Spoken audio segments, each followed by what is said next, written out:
Welcome to the pre-dawn gloriousness of the African bushveld. I've just got a report, 2 male lions roaring and heading towards us. So stay tuned to Safari Live. Ready.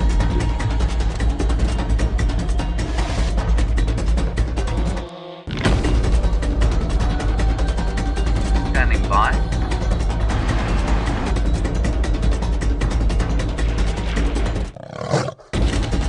Five, 4, 3, 2, 1. You are live, you are live. My name is Brent. I have the incredible VM on camera. And we've just got a report from our northern boundary that there are 2 Birmingham boys roaring and heading towards the northeastern corner of Djuma.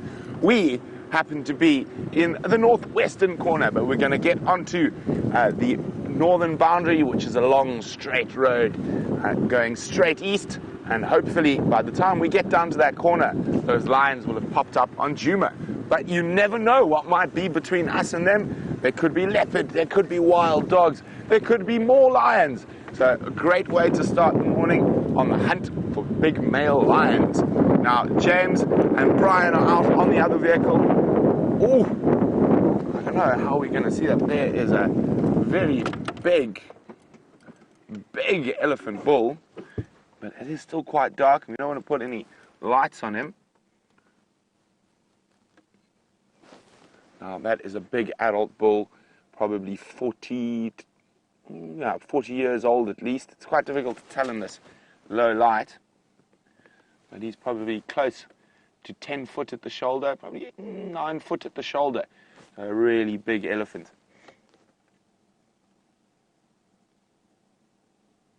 And as I said, we're on the hunt for male lions, but you never know what's going to pop out. Let's see if we can try and maybe possibly get a bit closer to him. Now, he's right at the entrance to the Northern Sabi Sands, a place called Gowrie Gate. And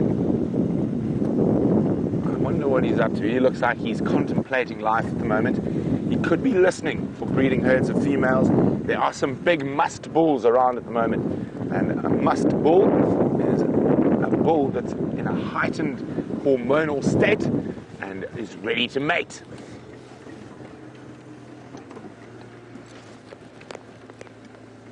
Let's have a look. And I think I recognize this bull. Aha. There are some more elephants up ahead. So he could be trailing a breeding herd, but I think, let me just get a bit closer.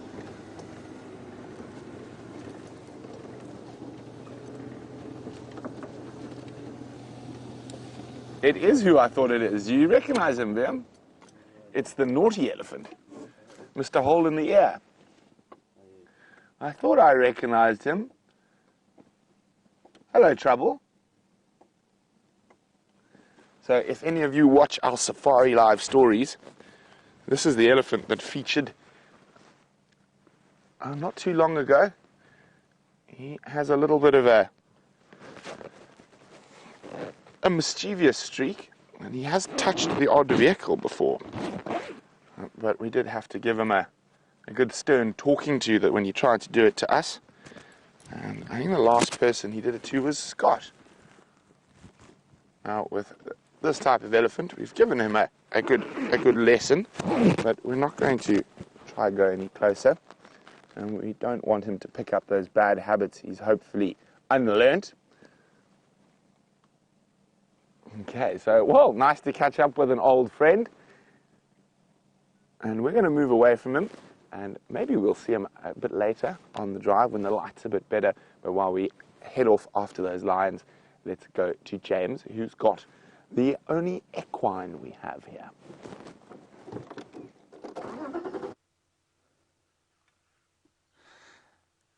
Indeed, the only equid that we have here, everybody. Good morning to you. My name is James. Brian is on camera, and that is a zebra.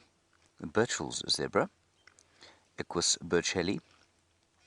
It is a relatively warm 16 degrees, 61 degrees Fahrenheit if you happen to be living in the 19th century. And it's a very pleasant morning, but I don't think it's going to change temperature too much because of the cloud up above us. You're most welcome. It's very good to have you with us today. It's it's just past sort of 6 o'clock in the morning, and it's the perfect time to be up.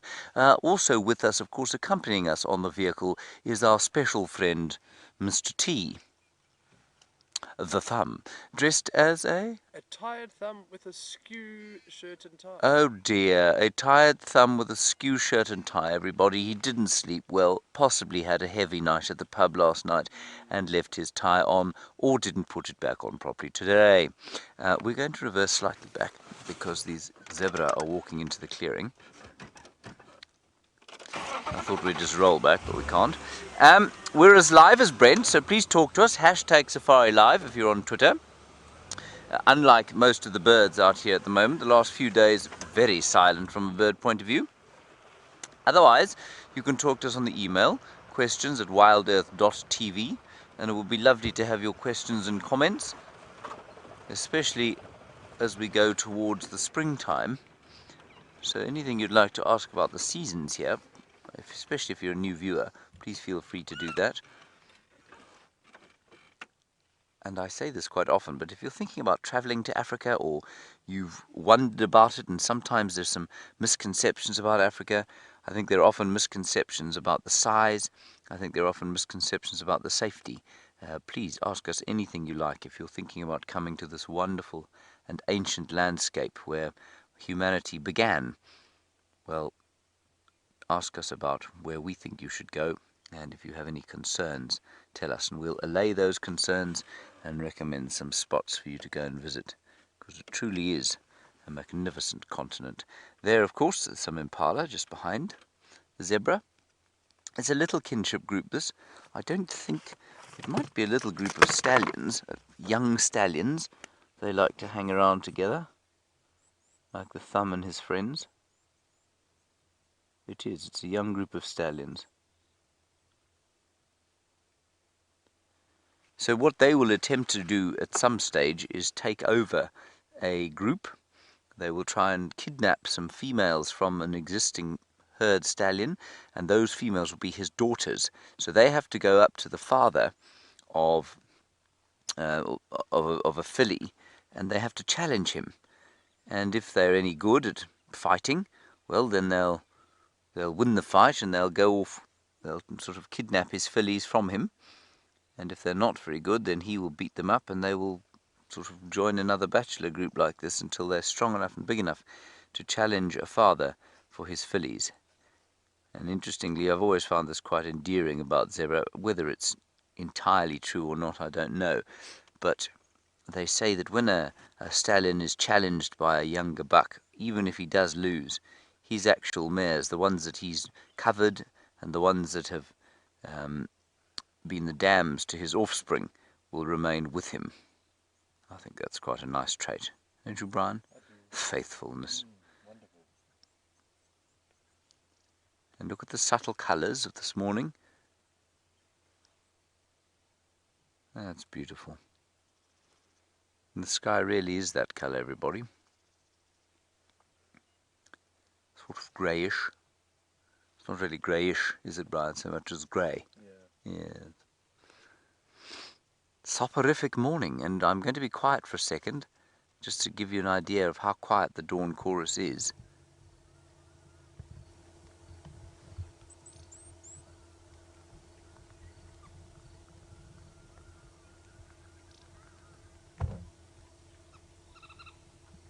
You get an idea, they're very little sound. A little bit from some green woodhoopers. Some very subtle whistling from some blue waxbills going.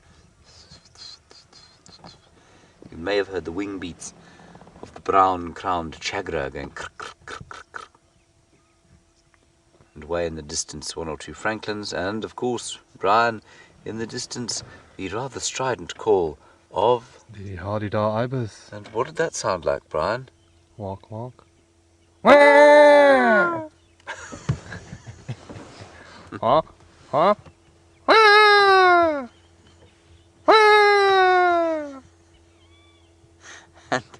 And beyond that, the golden-tailed woodpecker going. Alrighty, on we go. Let's see what we can find. My plan this morning, and therefore your plan, is to head down towards the south and see if we can't find any tracks of Karula coming back in this way. Interesting question, Justin, especially given that you're asking it with Brian and I in the car. You say, do animals ever suffer from insomnia? I don't know. Yeah, I couldn't tell you. Brian suffers from insomnia, don't you, Brian? Oh, kind of. Yes, or sleepwalking more than some insomnia. Chronic sleep. Yes, we often find him cooking beef stroganoff at 3 o'clock in the morning. And I couldn't sleep last night either, and there was no reason why I shouldn't slept last night. So I wonder if animals ever suffer from insomnia. Again, I think, Justin, it was you we were talking about yesterday, mental illness with animals, or we were talking with various people, but I think you contributed to the conversation. Again, you know, I think so much of what we do, the sort of stimulation we give our brains when we go to bed with our phones and our Facebook and our Instagram and our TVs and that sort of thing, I think it probably contributes substantially to our insomnia. And animals, of course, don't have that. I've not seen an animal with an iPhone, have you, Brian? No, not lately.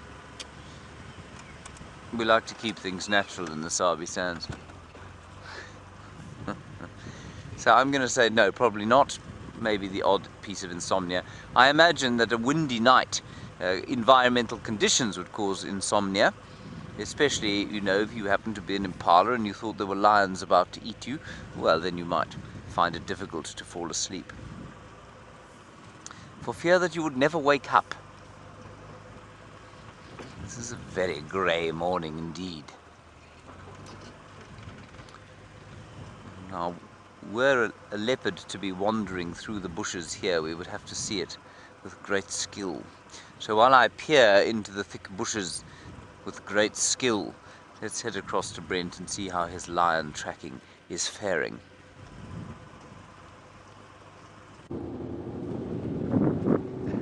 So I'm cheating a bit on my lion tracking this morning. I heard those lions calling, probably about 10 to 5 this morning, but they happened to walk past one of the Buffelshoek landowners' camps. So the Buffelshoek guys jumped in the car and they are following the lions. And at the moment they're probably about 1 kilometer from that point on the horizon there.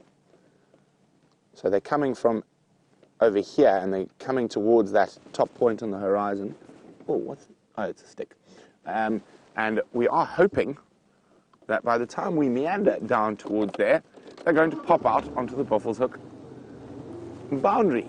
Or, even better, we might find the Nkuhumas that they might be heading towards. Now, that female and the 3 cubs, her den is also in that area. And the last tracks of the rest of the pride that have been baffling us are also there in that general area. So fingers crossed that we're going to have lions making many appearances on this sunrise safari.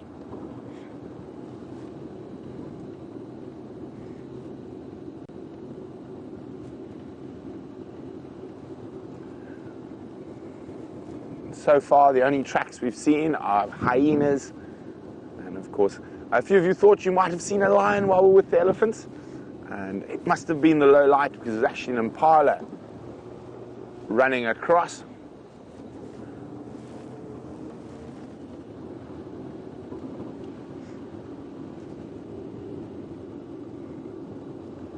But we're having some interesting weather at the moment with these clouds.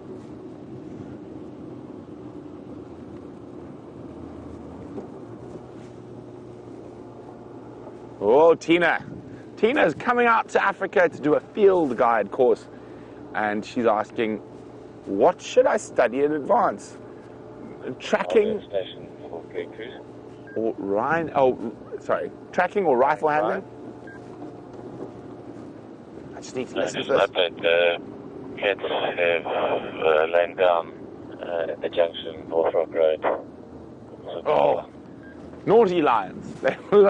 They've gone flat, probably about 400 meters from our boundary. They might get moving again, so we're going to keep looking for the Nkuhumas and see if we get any luck there. Now, Tina, back to your question. Now, depending on where you are, tracking for me is a very difficult one to study from a book. I've never been able to really identify with the drawings of tracks. I've always found it, but maybe that's just the way my brain works. I've always found it much easier to see them on the ground and learn like that. I would say I would just study your general knowledge information on animals. So, gestation periods, habits, and sizes, weights, because all of that stuff's going to be in the test you're going to have to write. And rifle handling, if you have access to a rifle, is probably the thing most field guides fail. And I'm pretty sure online somewhere you can see the 15 or the ARH training. And I would recommend if you do have access to a rifle, even if it's not as big as a 375 or 458, which we use out here, is if you get it and all you do is you just cock load, even if it's empty, just keep loading it and get that muscle memory going. Because that's the thing that people struggle with the most, is loading at the shoulder. So keep it on your shoulder and load, reload. And the more you do that, and the longer you do that for, the better your muscle memory comes. And I know for a fact that, I mean, if I pick up a rifle now, I don't even have to think. It's tick, tick, tick, tick, tick. It's ingrained in me. But I would say trees is a very good one to learn. So even if it's quite difficult to learn trees from photographs, but think about the most common trees. It depends on where you're going on your guiding course. But definitely learn medicinal uses, historical facts, all that type of stuff about the bush willows. If you're doing your guiding course in South Africa, almost everywhere in South Africa you're going to have the bush willow family: red bush willow, russet bush willow, river bush willow, large fruited bush willow, variable bush willow, all of those. Learn about jackalberry scotias, and the more pre-reading you do, I would say, is the most important on trees and the animals. And then the practical knowledge you can pick up once you're out here.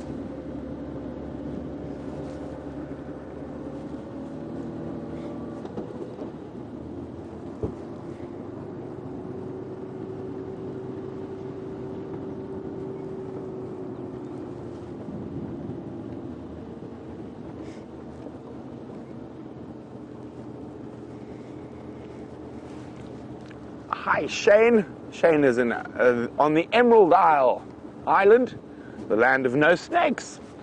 And Shane is saying, do lions ever come to where you live? Do you have security measures in place? Well, security measure, the most important thing, and Tina, this is something you should remember as well, the most important thing you can have in terms of safety in the bush is a good torch. Far more important than, again, VM's got one, I've got one, everyone's got a very good torch.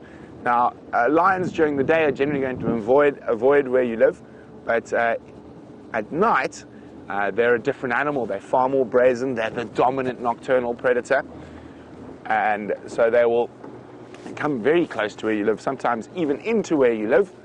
And the most important thing is don't wander away from your home or camp at night. That is a surefire way of becoming permanently retired and lion feces. And the other thing is use your torch. Now what the torch does, it gives you 50, 60 meters if you've got a good torch to decide what to do.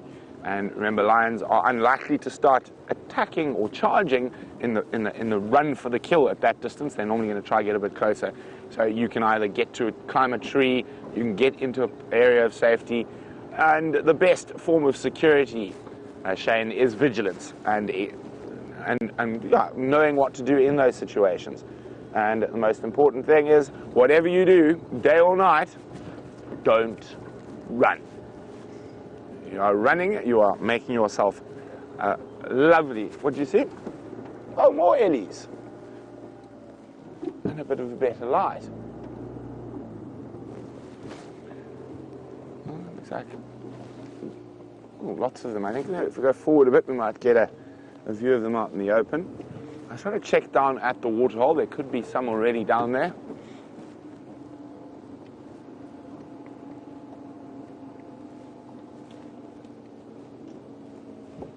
Doesn't look like they're any at the waterhole. They're still up here on the crest feeding.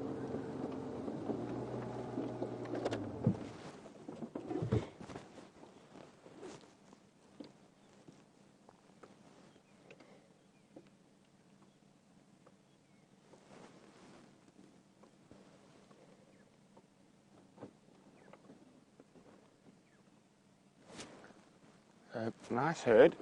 Difficult to say exactly how many. They're quite spread out, which is not unusual while elephants are feeding. You can just hear branches breaking all over the place.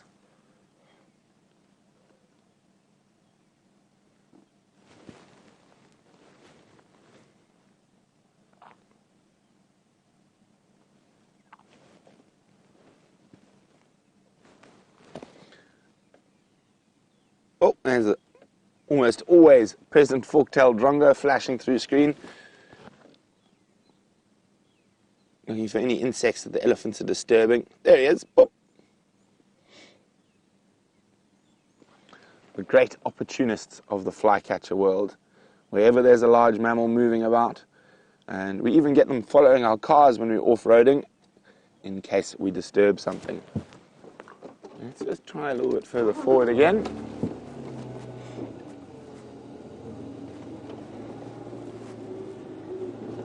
Oh, there are a lot in these thickets. There's an open patch coming up.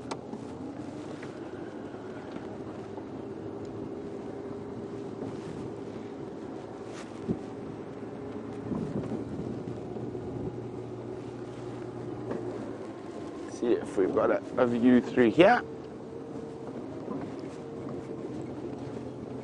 Oh dear, unfortunately not. They seem to be moving parallel to us through the thickets here on the crest of the hill. We can hear them all over the place. Okay, well, it seems to be an ellie day so far.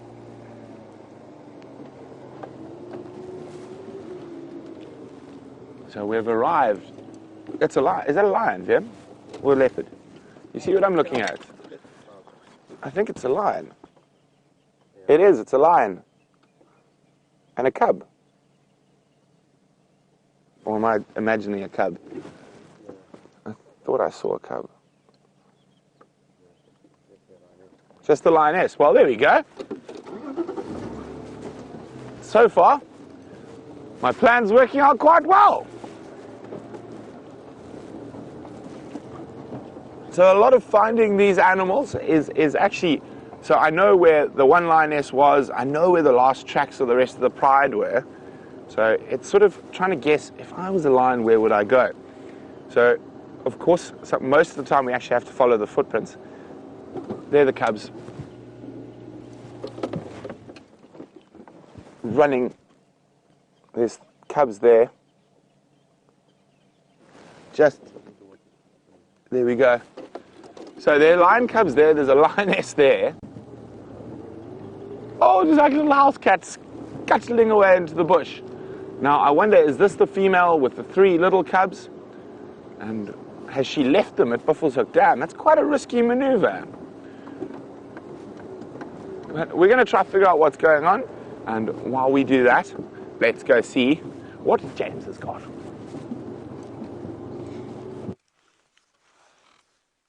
Well, that's very exciting, everybody. We have actually moved since you last saw us. These are just a different group of zebra, lots of them now, heading south. They've spent the night at Djuma, obviously partying it up, and now they're heading home to Little Gowrie. Alternatively, they could be sort of going south for breakfast from home. I know that is completely ridiculous, but they're heading on to the south of the reserve. Wonderful news that we've got some lions there. Brilliant stuff, and even better news that you haven't had to drive through the windy, impenetrable forest to see them.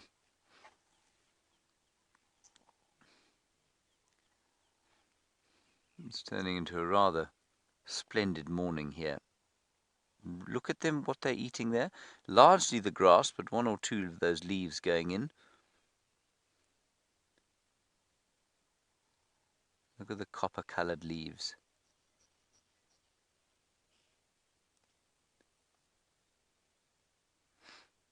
Oh, it's lovely.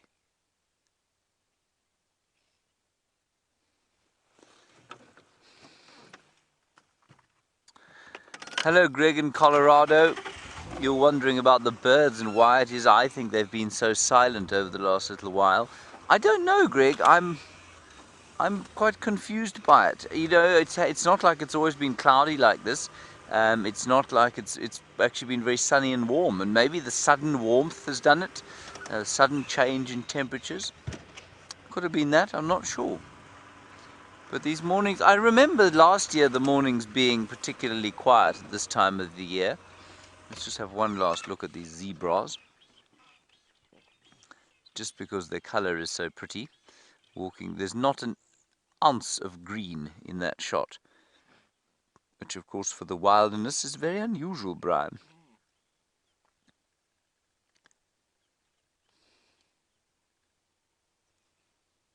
I mean, there are birds calling. It just doesn't seem as enthusiastic as it does normally. Maybe they're just gearing up for the spring. Because come September and October, they'll be yelling their heads off.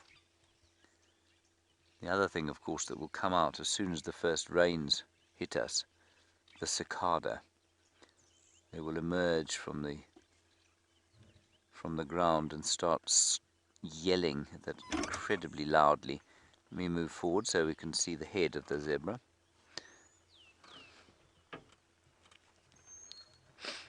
Hello, Michael. Nice to have you with us. Please tell us where you're from next time you talk to us. You are 18 as far as I can tell. Michael, you want to know what my favorite thing about the spring is? I suppose it would be the rain, you know. Just the simple fact of having rain in the springtime is a real joy, and then the smells that come with it, the smells of petrichor, which of course we know is that smell of the oils being released, or fungus, some say oil, some say fungus spores, being released from the earth at the first rains. We're actually rolling quite nicely here. We'll leave the engine off. Michael, and then there's the flowers, the very subtle smells of the flowers. We don't have a great number of very smelly flowers here, but we have some very subtly and very pleasantly scented flowers. And then of course the change in the color. So it's quite difficult to say what my favorite thing about the spring is, but there are lots and lots of different beautiful things that happen during the springtime. There's always such a sense of expectation, and I think that's the world over, you know.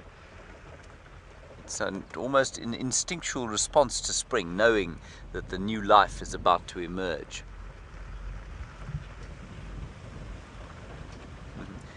Hello, Tiffany in Oklahoma. You're wondering about tornadoes and whether our spring brings tornadoes. Tiffany, it does not. I'm not really sure what environmental conditions cause tornadoes, but I think one of the prerequisites for a tornado is very flat landscape. Now, we don't have a very hilly landscape, but it's also not very flat.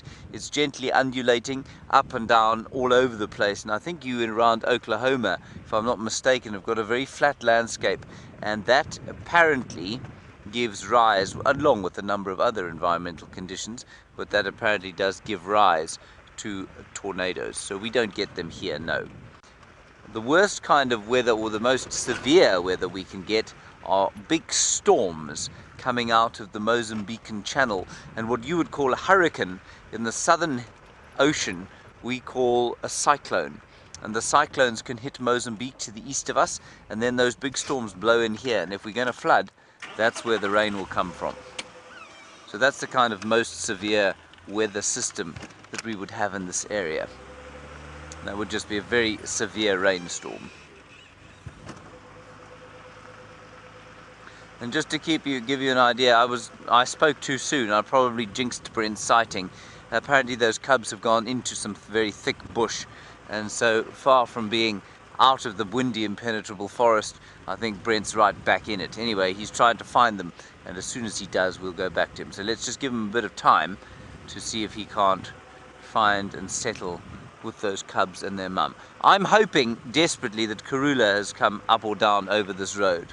This is the southern boundary of Djuma.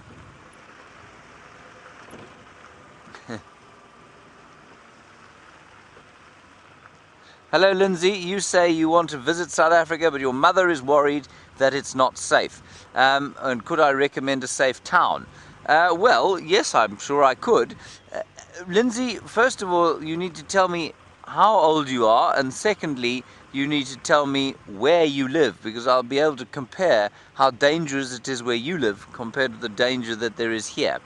If I were you, I'm assuming you want to come on safari and you don't just want to come to a town.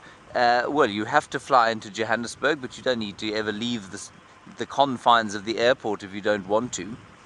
There are parts of Johannesburg that I wouldn't travel if I didn't know it well, but there are many, many parts of Johannesburg that are completely safe, just like the suburbs of New York or, you know, suburbs of any other big city in the United States. And then I would recommend that if you wanted to stay in a town, you go to Cape Town perhaps, which is really geared up very nicely for tourists. Alternatively, you could come to the bush, and you could come to the Kruger National Park, and you could stay very safely. You could either fly in or you could drive in, depending on whether you like to drive on the left-hand side of the road or the right-hand side of the road. And that would be perfectly safe for you to do. And traveling around the Kruger on your own would be perfectly safe as well. So I really don't think you should worry about that. Well spotted, Brian. Brian spotted some waterbuck. Good question. Thank you, Lindsay.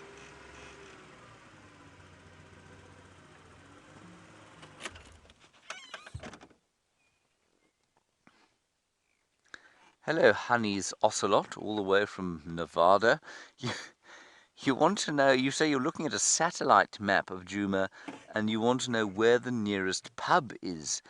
Well, the nearest public convenience, I suspect you will know, well, no, that's a loo. We don't want to talk about that. The nearest public drinking house, shall we say, would be something called a shebeen.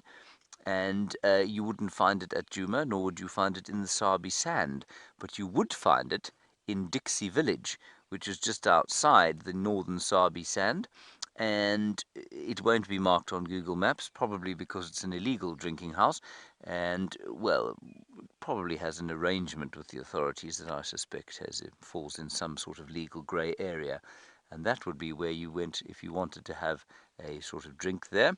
They sell beer by the quart, Coca-Cola by the 2 litre, and there you might sit listening to some beaten up speakers.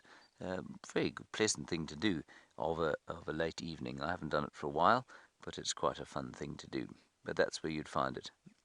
It would be what we call, like I say, a shebeen, which is basically a shack with a serving counter and some fridges.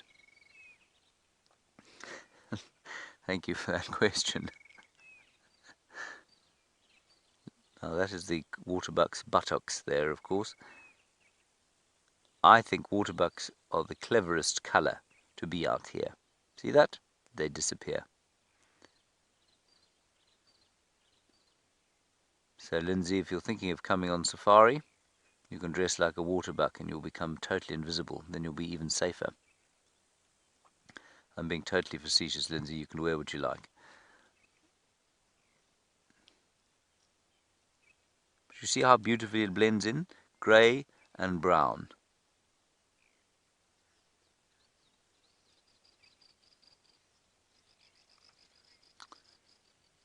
Alright, Brenty's got the lioness, but I don't know that he's got the cubs, so let's go and find out from him where they've gone. I'll continue my patrol down here to see if I can find tracks of the Great Queen.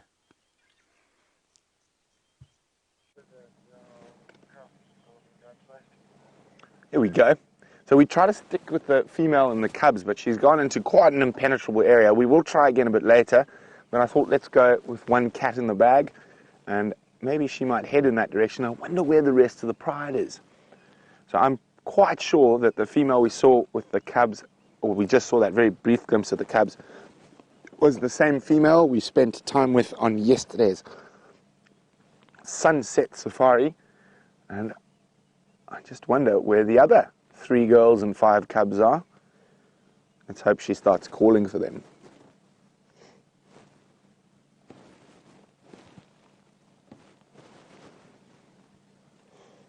So sitting up, listening intently.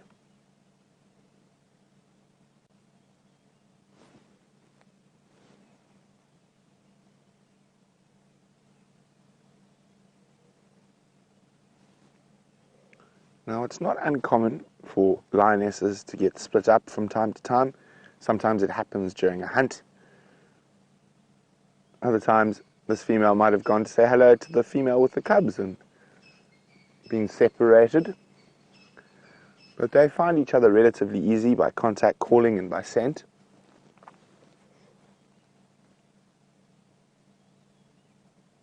Hello, pretty lady.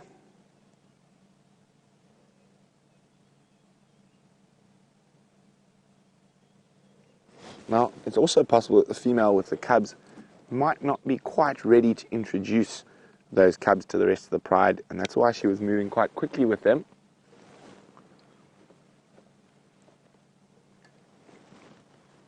There's definitely something that seems to be interesting to the west.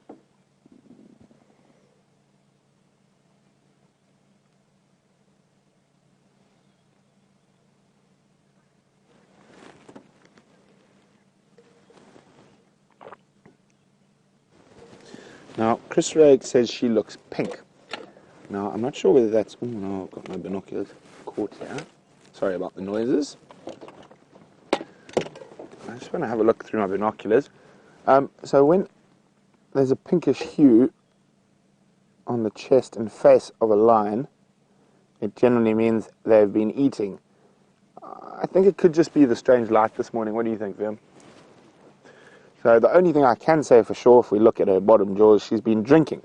The little black goatee she's sporting is a sign that she's had a drink, probably in the Buffalo's Hook water hole. We're just going to move the vehicle. There's another car about to arrive just to make space for both of us.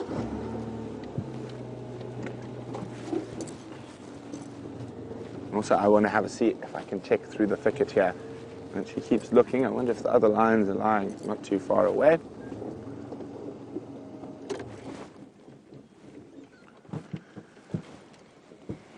Here we go. Now, I can't see if this is one of the lactating females yet, or if it's amber eyes. As I said, the light is quite dull this morning. Let me have a look through my binoculars. It is amber. It is the amber-eyed lioness. So there, as we're a bit closer, you can see that. So it looks like she's got a little bit of a dark goatee, and it's just wet from having a drink. And looking at my monitor, I can see what Chris is saying, that she does look a bit pink. But if I look through my binoculars, I don't see it. I think it could just be the light and the way the camera is reading the light this morning. Well, there we go. Everyone's normally looking for pink elephants. We've got a pink lioness.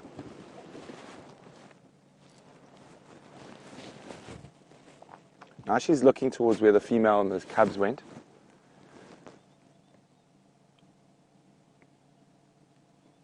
She does look quite comfortable in the middle of the road. Not a bad Tuesday morning traffic jam. Oh, there you go, their eyes.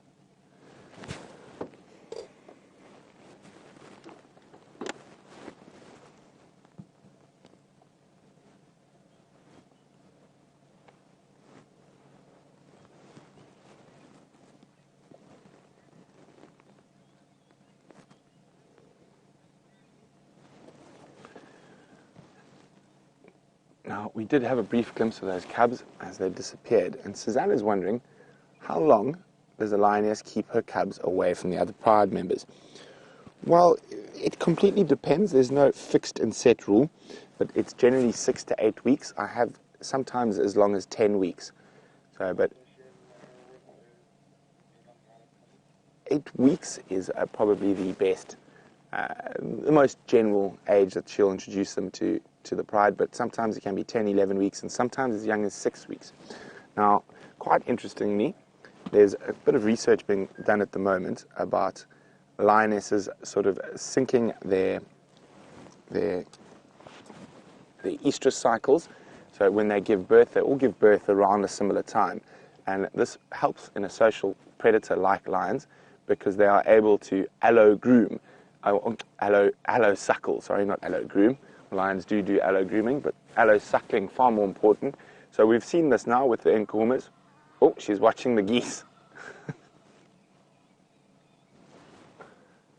So at the moment now, there are going to be 3 lionesses with cubs ranging from about 8-9 weeks to about 14-15 weeks. So, and the lionesses will generally lactate till about 6 months. So there's 3 lionesses who are going to be able to suckle those cubs for the next 6 months or 7 months or so. But as they get older, little lions, and as this is, as they're weaned, I mean, even at this young age, well, at 8 weeks or whatnot, they're already starting to eat meat.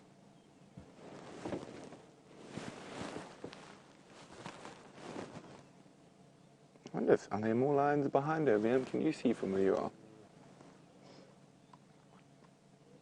She's looking down the road. No sign.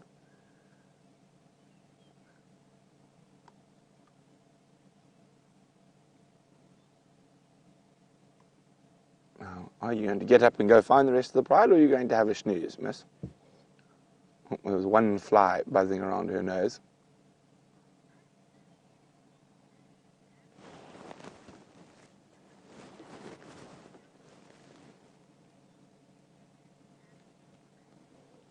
So both Dave and Silverback are wondering, what is the weight difference between an adult lioness and an adult male lion?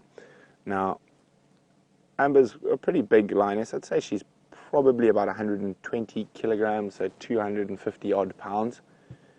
And really big lioness can get up to about 150 kilos, so just over 300 pounds.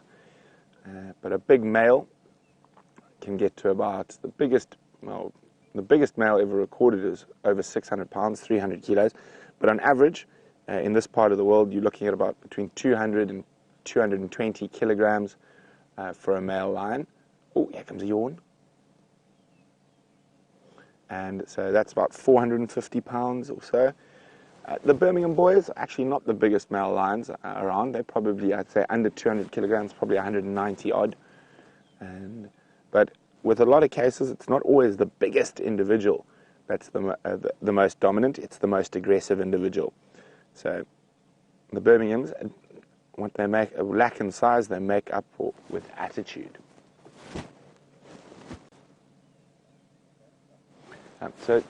Sorry guys. So this little drainage line here, she went straight in there. We try to get around, but it gets to the top there. There's about 4 little drainage lines. I'll try again a bit later, see if we can find a spot to get in. I think it is, with the 3 cubs. So I'm not sure where the other 3 lionesses are with the 5 cubs. I'm pretty sure they're somewhere in this area. Yeah, they're about 14 weeks old now. Cheers, enjoy.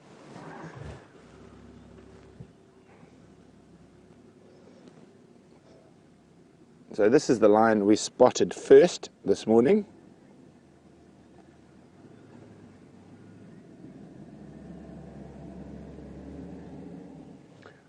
Iretus is wondering, do lioness have favorite members of the pride that they're less likely... Oh, here comes a yawn. There we go, contact calling. Iretus, I'll get your question now.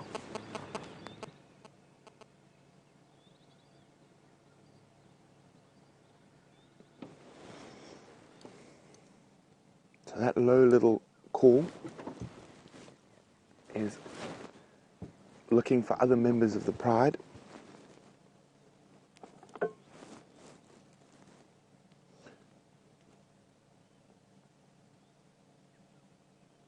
Oh.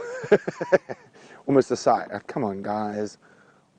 It's almost that what you get when you're trying to phone someone who never answers their cell phone. Like, come on, answer your phone. But sorry, Aretz. Aretz is asking, do members of the pride have favorite members that they're less likely to spend more time away from? I wouldn't say so. I'd say a lion pride is a very close... Okay.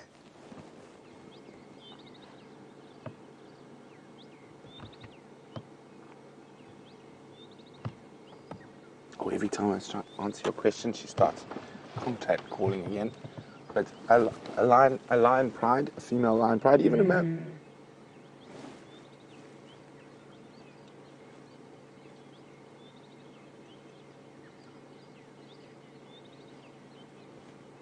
Even a male coalition is a very tightly formed bond, and I'd say they're equally excited to see all members of the pride. Now, the genetic strength of a lion pride rests with the females. So, lioness will generally take a bit more care in raising female cubs, which is the opposite to a leopard, where the genetic strength, even for the females, lies within the male. So that is why female leopard take more time to raise male cubs. It'll spread their genetic line further and wider, whereas with lions, the genetic strength lies with the pride as the males chop and change about every 4 or 5 years.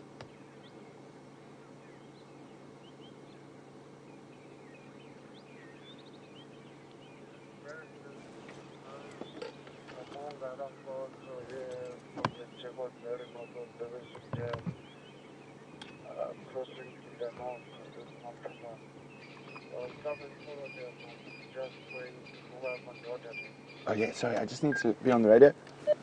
Copy Orbi. I'm sure that's the Mafazi we saw. She was going quite quickly up that drainage. We've still got one sati here at Buffelshoek Dam, and those two Madoda I think were left unattended at North Rock Road junction with Gari Buffelshoek Katlan.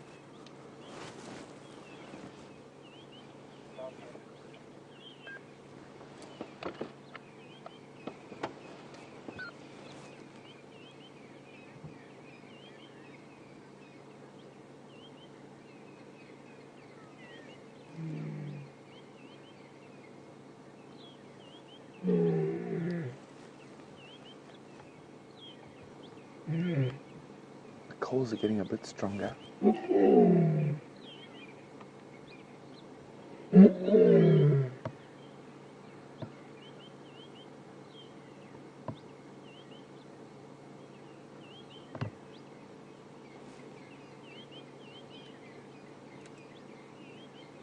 Now, Tasha's wondering, will it... Oh, you weren't coming. Will the amber-eyed lioness be able to suckle the cubs if she's pregnant? Yes, Tasha. If she gives birth and there are still cubs around, she will be able to suckle them. Now, is she going to get on the move? Hopefully. I've got some slightly bad news, because that female with the 3 cubs has crossed into Buffelshoek. Aubrey just saw her tracks now.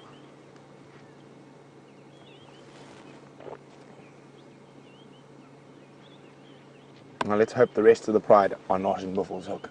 I haven't checked the tracks further to the east, so I'm not sure. Now, she's not starving, but she could definitely eat.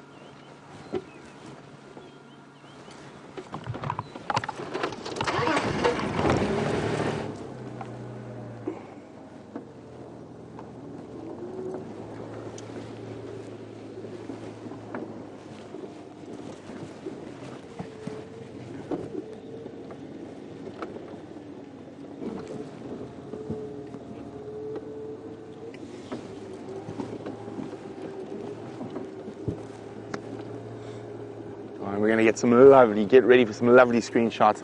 Beautiful early morning lights about to creep through the cloud and illuminate one of our favorite lionesses. So if you do get any good screenshots, share them with us. And you can do that by using the hashtag Safari Live on Twitter, or pop them on our Facebook page, Safari Live. There she goes into past the rising sun.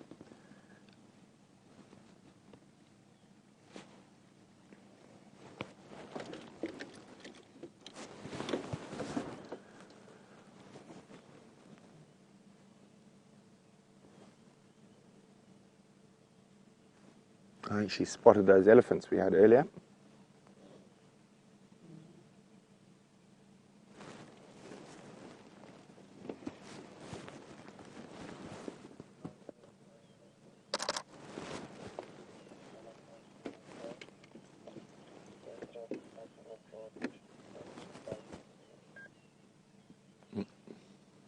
So she's looking directly. We can just make out the elephants in the distance.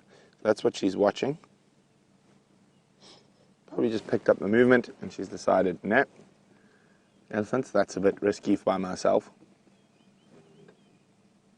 Still contact calling.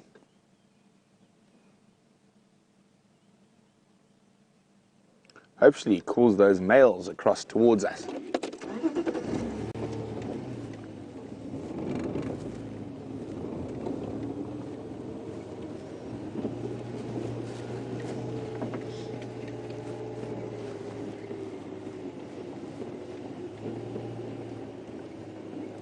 Are you going to go for another drink? Oh, you're on the move. I think she's smelling where the lioness and the cubs was. Let's hope she doesn't decide to follow their scent outside of our traverse area.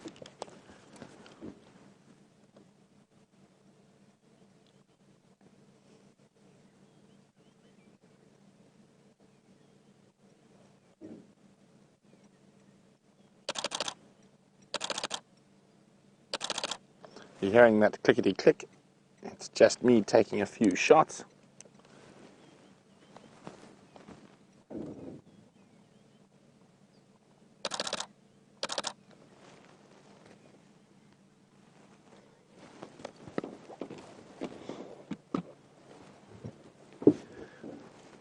Now, at the moment, she's not roaring fully. She's just contact calling.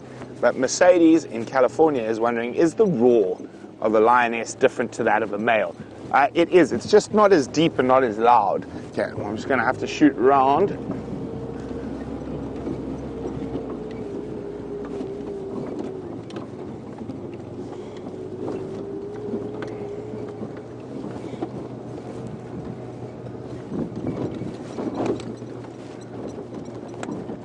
There she comes.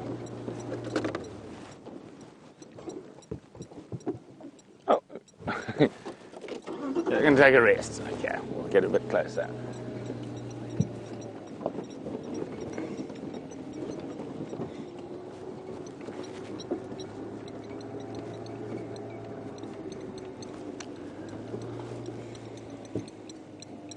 Found herself a nice little vantage point.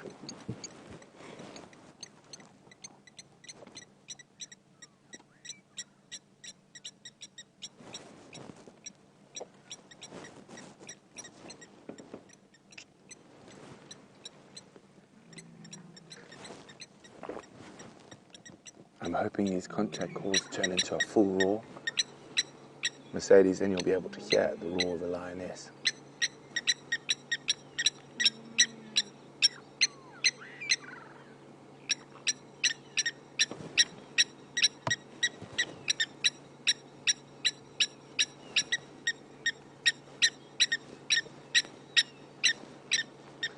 Yeah, the blacksmith lapwings are not impressed with her presence.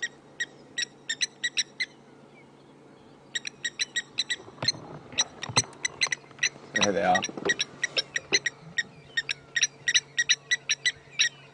Go airline, go airline.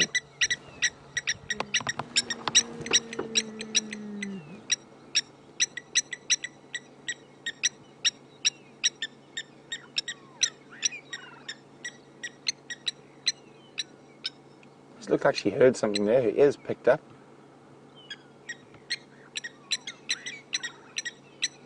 Shh, plovers, I'm trying to listen. Or lapwings, used to be called plovers. Thank you. Oh.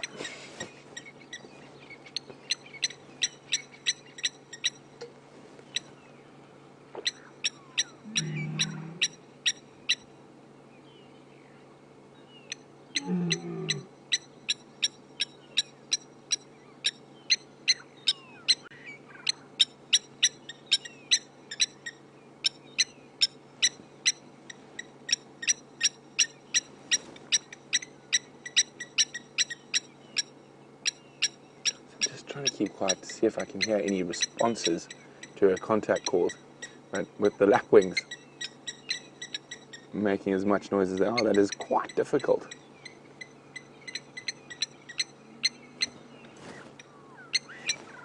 Of course, with her, infinitely better hearing than mine. She will be able to hear responses even with the lapwings chinking away.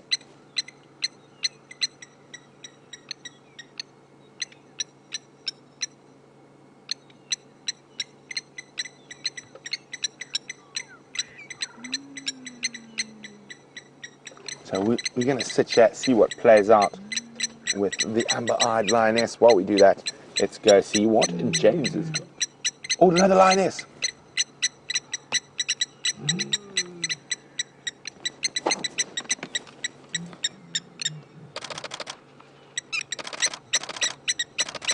So someone heard those contact calls. Hello. I wonder if this is the female who's stashed the cubs and now come back.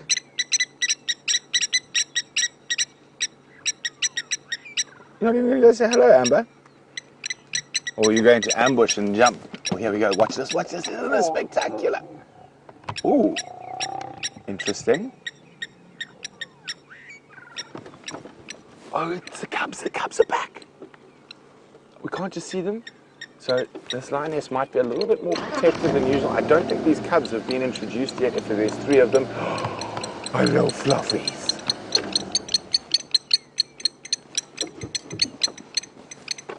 Oh, isn't this too precious? Now, this, as far as we know, is the first introduction of the new cubs to any other pride member. And well, they're nervous around another lion, and that's not uncommon.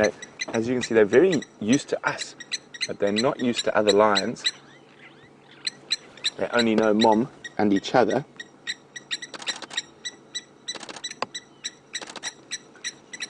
Mom's going to stick with them. Aubrey.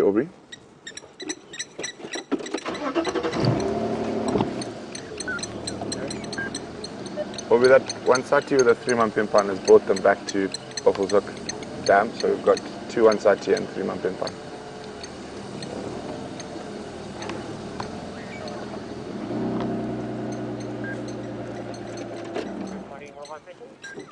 So it's the cubs that are nervous of another lioness, and that's why they've moved off and caused mom to move off as well. This might be their first ever sighting of another member of the Nkuhuma pride.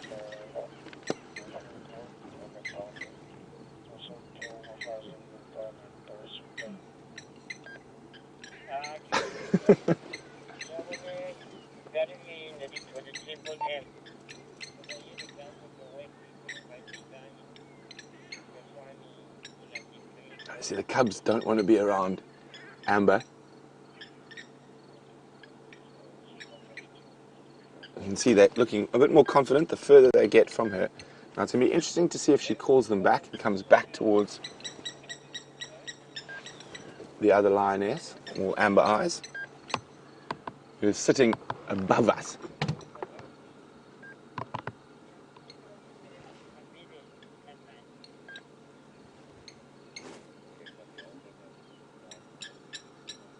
Oh, look at that. Looking down on us. It's not often we get looked down upon by a lion. Them, how are you feeling? A bit nervous? Okay? No? Okay, good. It is quite spectacular.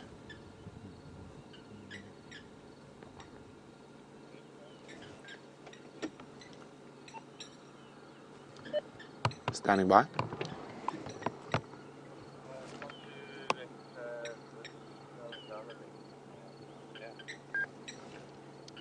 FM, just come very, very slowly. I think this is the first introduction of these 3 cubs to another lioness, so the cubs are a lot more skittish than they normally are.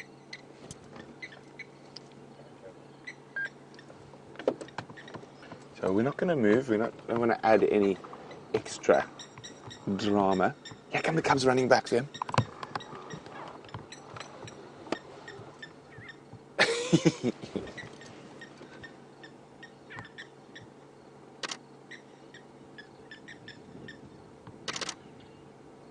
Isn't this just too special?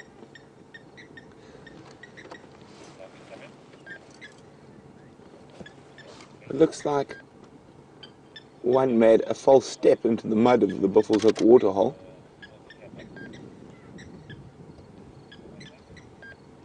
So it's going to be a gradual process introducing cubs to the pride. And it's the cubs who are not relaxed. And we immediately saw old Amber snarl a little bit, but that's because of the very dominant and defensive pose Mom put on in front of her.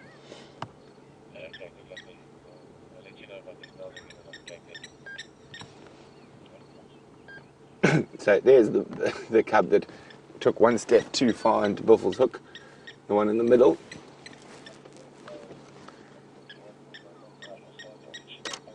Oh, she's going to try bring them back towards Amber. This is incredible. This is not behavior you get to see very often.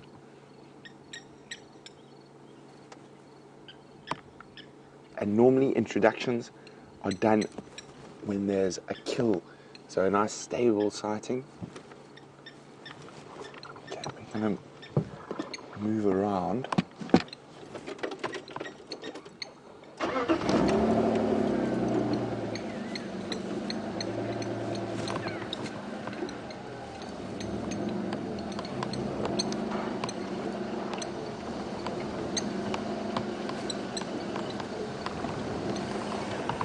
Get a bit higher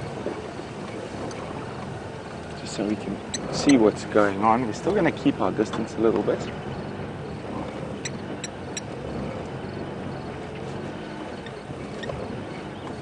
Okay, there we go. So there's Amber. Here comes the mom. I can't see the cubs just yet. Mom might call them closer. Yeah, no, they're right there. That's the closest they've been to Amber Eyes so far. Look, one is checking out Amber Eyes. There we go. That must be a little boy. Oh, this could be very, very interesting. What's going to happen?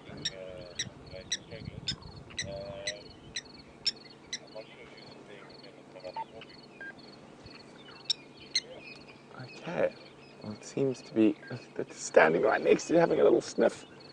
Not quite sure. Like, all this looks like my mom. Doesn't smell like my mom. But she's not trying to eat me yet.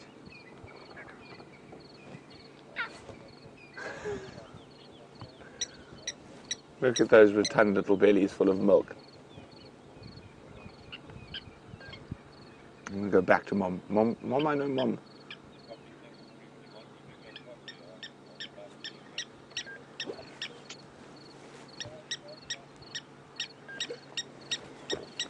Isn't this amazing? We're getting to see most incredible insight into the private lives of lions. Now, not many people get to see this type of behavior, and I'm so happy that everyone out on the Sunrise Safari has been able to join us for this. Now, we can't definitely say it's the first time those cubs have met. Oh, here we go. Coming out again. I've met Amber. But it definitely looks like it, just from the behavior. If it's not the first, it's the second.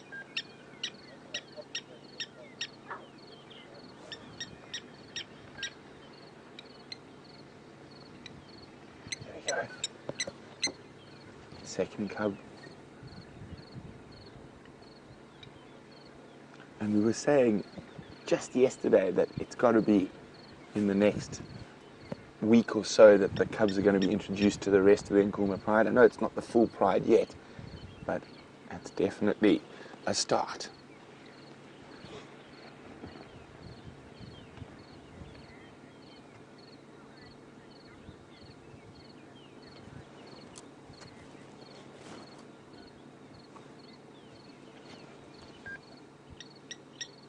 Andrew is wondering, has a female ever not introduced her cubs to the pride before? It's unusual. I haven't heard of anything. but there's cases of nomadic females who do breed, but they don't hold a pride. But that's because they don't have a pride, and it's very unusual for those cubs to ever survive. Well, look, there's little muddy paws. See, they're getting a little bit braver with Amber. She's being quite nice and calm.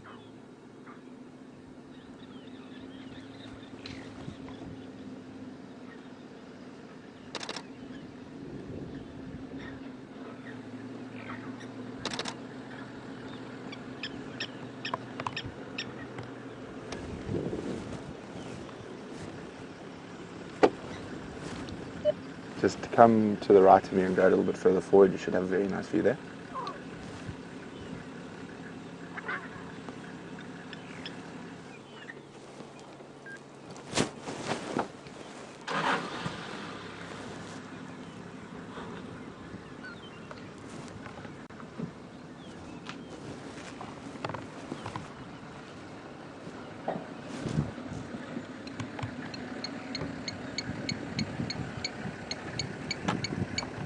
So they're going to go back to mom, but they should come back out again, and we're just going to sit patiently here. As I said, this looks like the first introduction of the cubs to another member of the pride.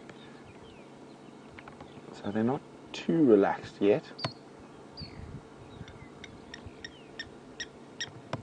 So you'll probably find they'll do a lot of these little forays from mom back closer and closer to the amber-eyed lioness.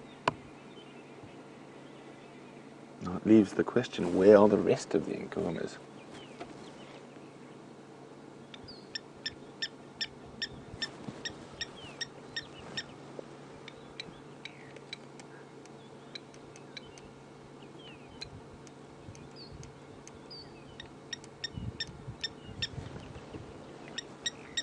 Just playing. I think they drank earlier because the one cub's got mud all the way up its legs, so I think it took one step too deep into the mud.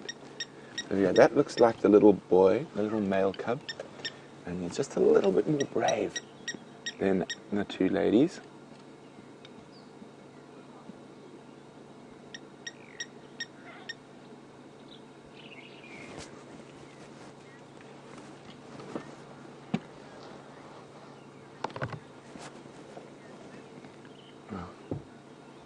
Comment from Sham Sung says, an insight into the private life of lions, such a privilege.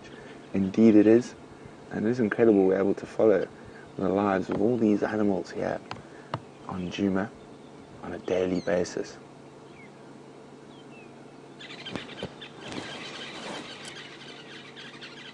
And I think Amber's happy that someone answered her contact calls. She's going to have a snooze.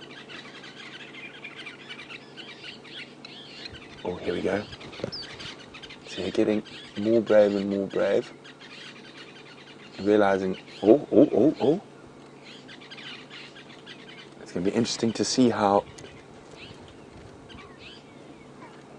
Amber Eyes reacts. And she's very tolerant of the other cubs, so I presume she'd be just as tolerant of these. But as you can see, it's going to take them a while before they're as comfortable and confident with her as the other little 5 cubs are.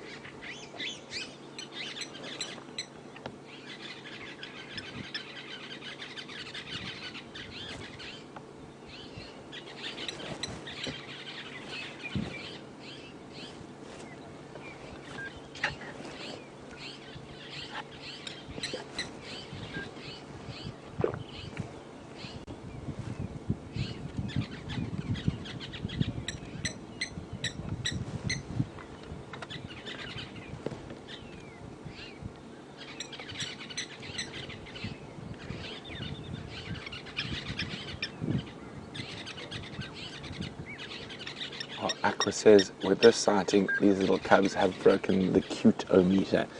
Well, we've always said little lion cubs are definitely the cutest in the bush, cuter than leopards, cuter than baby hyenas.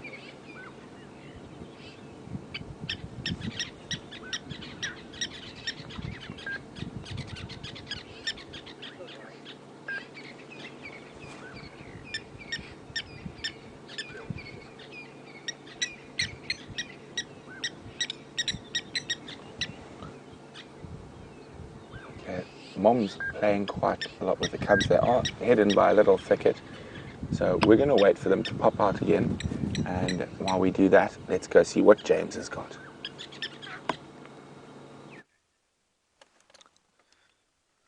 What a little owlet, everybody. It's a pearl-spotted owl. I think you can see that from the fact that it's got those eyes in the back of its head. See that? Brian, can you brighten that at all? I think that's an eye I can see in the back of the head there. Yes, it is. Look at it wagging its tail. It's because it's happy to see us, Brian. You see that? There we go. Isn't that sweet? There you can see the eyes in the back of its head. How cool is that, everyone? There he's turned round.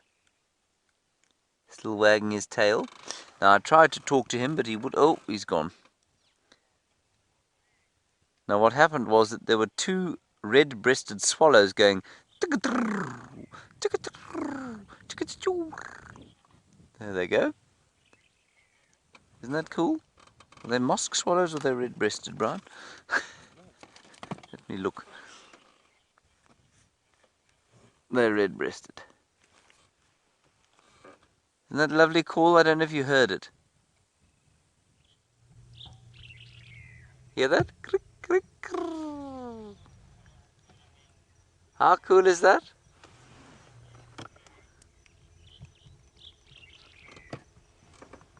And they're only in the air because that owl went to sit in the tree that they were resting on in the light of the early morning sun. It's turned into a rather beautiful morning. There's some blue sky behind and some heavy grey cloud to the south, which gives it a lovely ominous feel. Look at them fly. The processes that are going on in that bird's brain for them to be able to fly like that, the protection of the brain for the G-force that they pull. The G-force they pull is far greater than any G-force that a fighter pilot might pull in a supersonic fighter jet.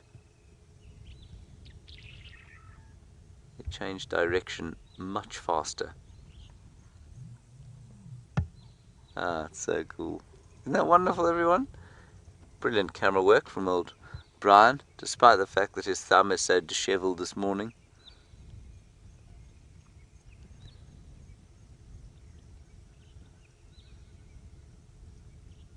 And that really is quite astonishing, I must tell you.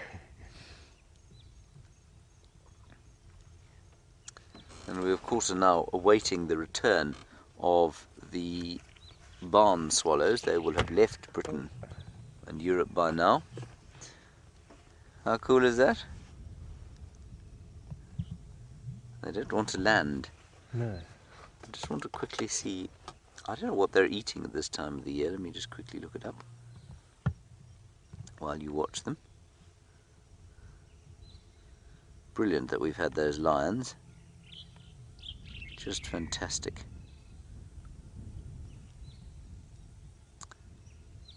Right, red-breasted swallow. I don't know if you can hear, just listen carefully. No. There was another pearl-spotted owl calling a long, long way away.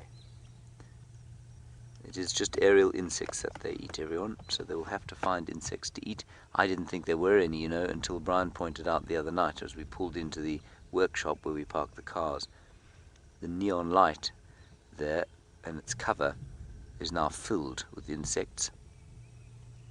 And that's been since the winter began. So there obviously are aerial insects flying around, almost imperceptible, almost invisible. There we are. The red-breasted swallow hunting for aerial insects because they were disturbed by the pearl-spotted owl.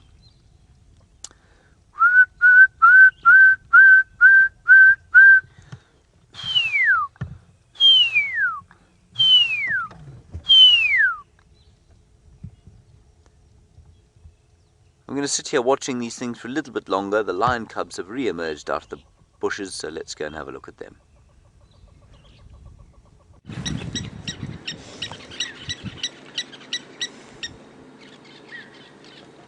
They've popped out again.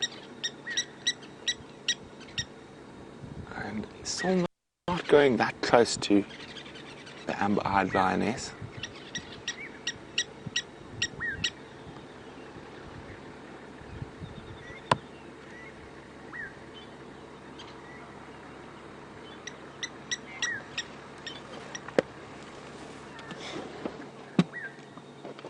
And that looks like the little boy again, surveying his domain.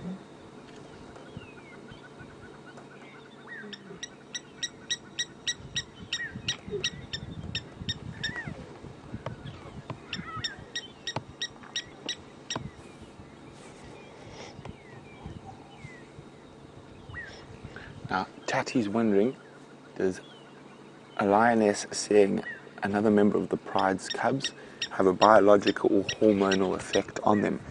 Well, Tati, probably not. Most of the... Oh, there we go. Wait, just hang on, Tati. We'll get back to your question now. Mom's moving out towards where the amber-eyed lioness is.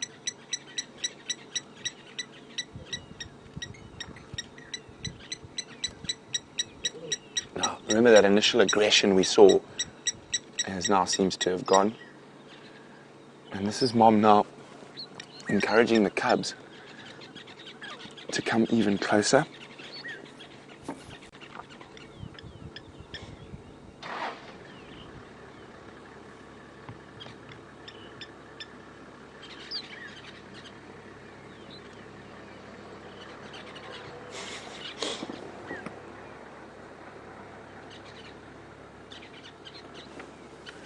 The other two are wrestling away in the thicket, but they should come out shortly.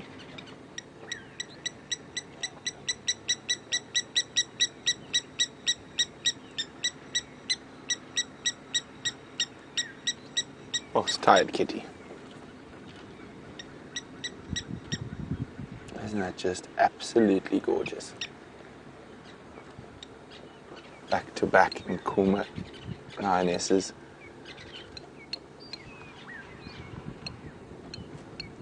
All the amber eyes is watching the elephants move through the bush.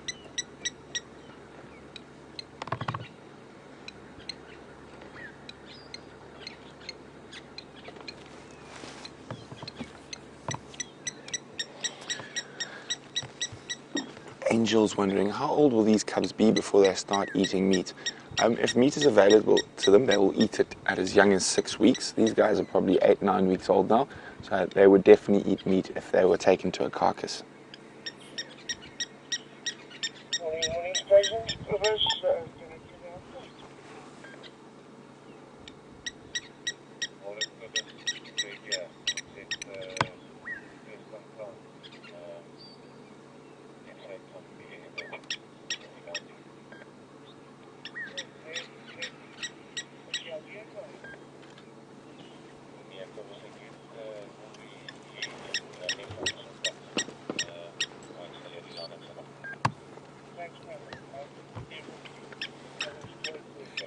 Cubs are playing in the thicket, so we'll wait for them to come out again.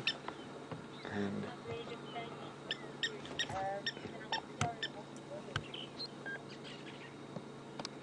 we're just seeing what's happening.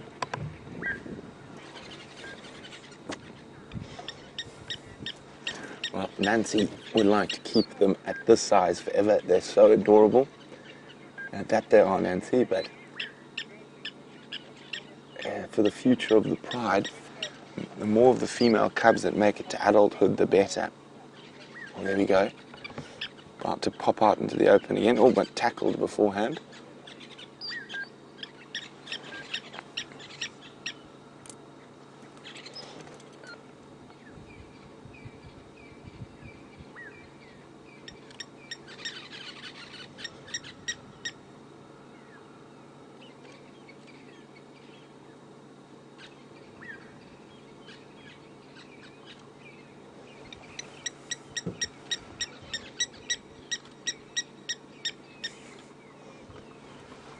There we go.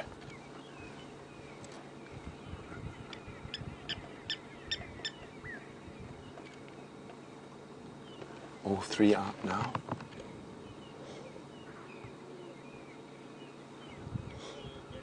Might use Mom as a springboard to climb onto Auntie.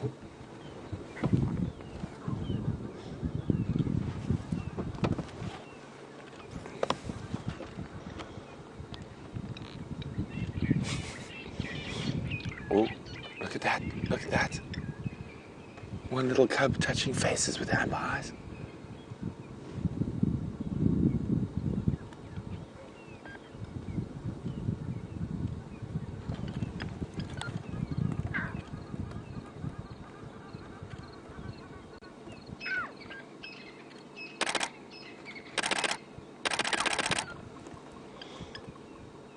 All three out again.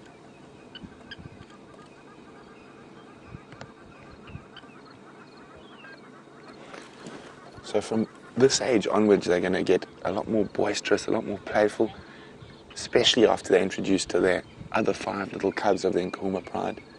I think we're going to be spoilt for the next little while when it comes to cub viewing. Not to say we haven't been spoilt already.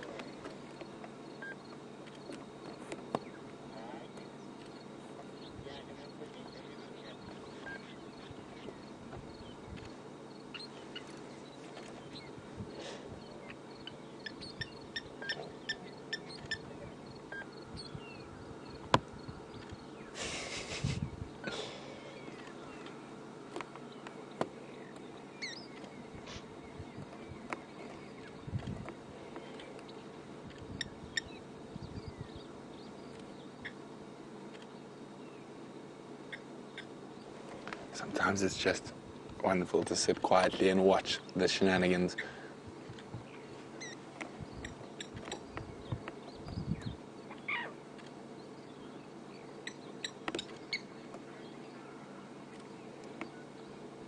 Oh, I thought for a second one of them had got hold of Amber's tail, but it's Mom's tail. Probably not quite brave enough just yet for the auntie's tail, but Mom's tail is a favorite toy.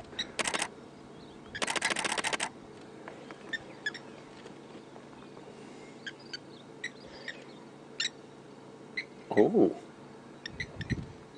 let's see. Well, Amber seems to be ignoring quite well. Oh, it's seen Amber's tail, it's moving. Could this be the cub's first faux pas?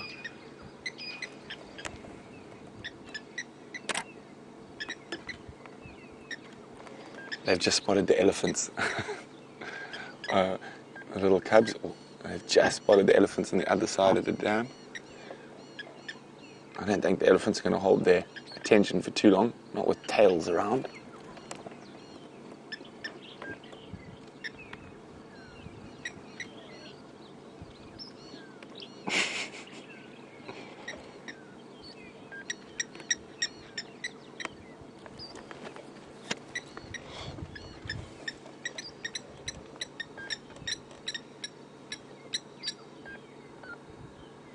Now,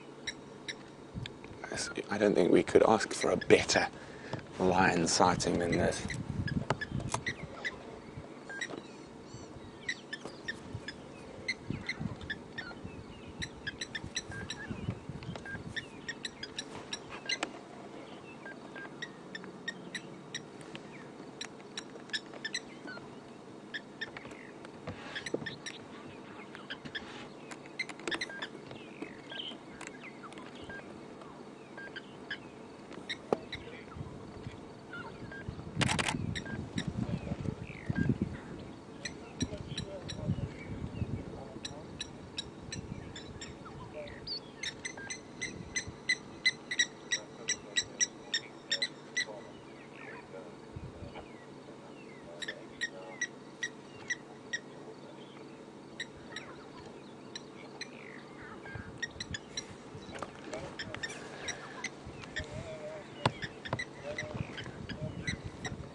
Tasha, there we go. Tasha's wondering whether the amber-eyed lioness would be rough with them because it's their first time meeting them. Tasha, you never know. And sometimes lionesses can be quite aggressive the first time meeting cubs, specifically if the cubs bite their tails or do anything like that. But so far, Amber seems to have been the doting aunt.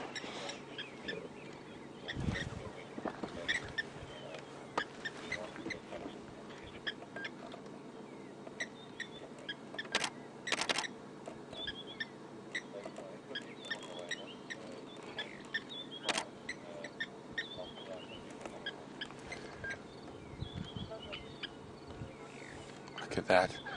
Perfect light and perfect little cubs.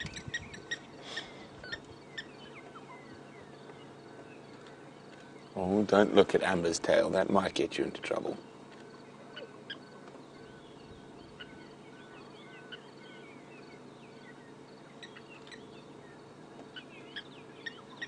Uh-oh. Oh, tail. Oh, not quite brave enough with Amber yet to attack her tail. Well, attack a sibling instead.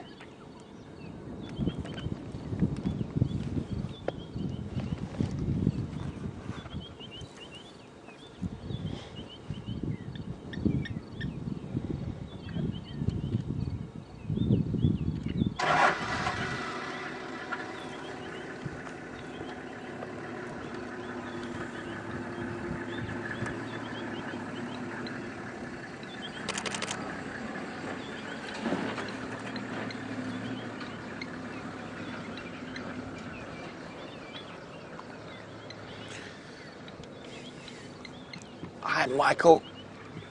Michael's 18 years old, and Michael would like to. So, well, he says it seems that female cubs are slightly more timid than the males. And is there a reason for that? An ecological reason? Yes, Michael. I mean, males need to have that sort of bolder, more aggressive stance because they have to leave the pride at about 3 years old and go set up for themselves. So that'll be the reason that males are generally a little bit more bold.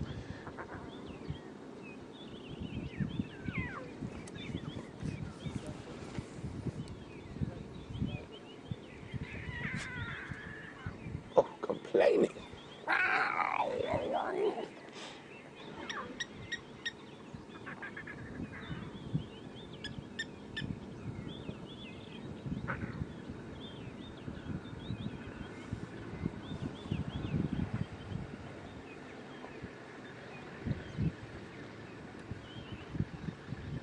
Wasn't this just picture perfect? So I said we can't be 100% sure that this is the first introduction of the cubs to another lioness, but for me, just from the behavior-wise, it does look like that. Every now and then you'll notice the lions look over to our right, and there's a herd of elephants feeding through there. You can just see some bottoms. There we go. There's an elephant bottom. But while we sit here and continue to observe what we think is the first introduction of the Nkuhuma's latest cubs to the amber-eyed lioness, let's go see how James is doing. So wild. Hello everybody, we've come to Arathusa, having driven the length and breadth of Djuma this morning, and come up with we had a hornbill sighting, didn't we, Brian? It was a very nice hornbill sighting. We had some duiker, a couple of steenbok, but unfortunately that's about it. Now there's an update. We're lurking around here because Tingana apparently is on Simbambili, maybe heading this way. How they can tell whether he's maybe heading this way or not, I'm not sure. Ooh, there's a very large pig. Huge pig, Brian. Massive pig. See it? Huge. Full frame pig. I couldn't.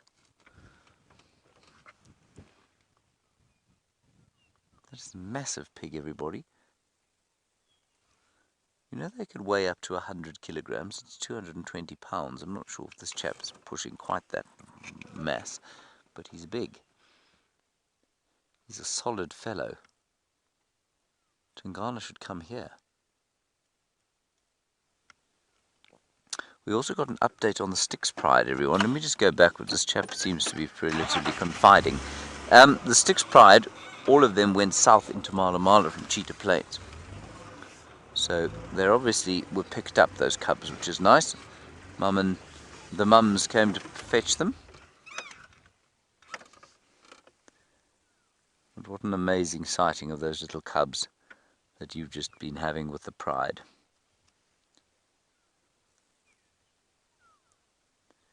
Big boar. And I think he's doing fine. He's looking a little bit skinny. That's not unusual for this time of year, though, for a warthog. But I don't think he's in dire straits at all. Onto his knees there to say his morning prayers and perhaps have his breakfast at the same time.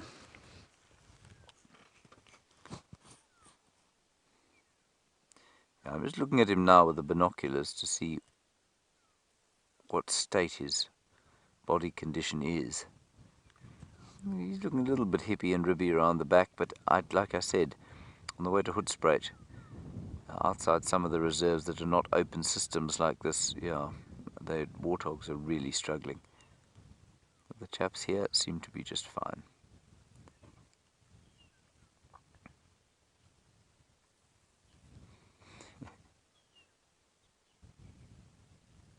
He's watching us. See how he stopped for a little while? He's trying to assess what we want. How on earth him eating here can be fascinating.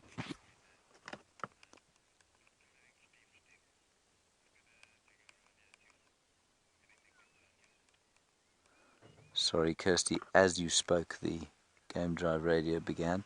Can you go again with that one?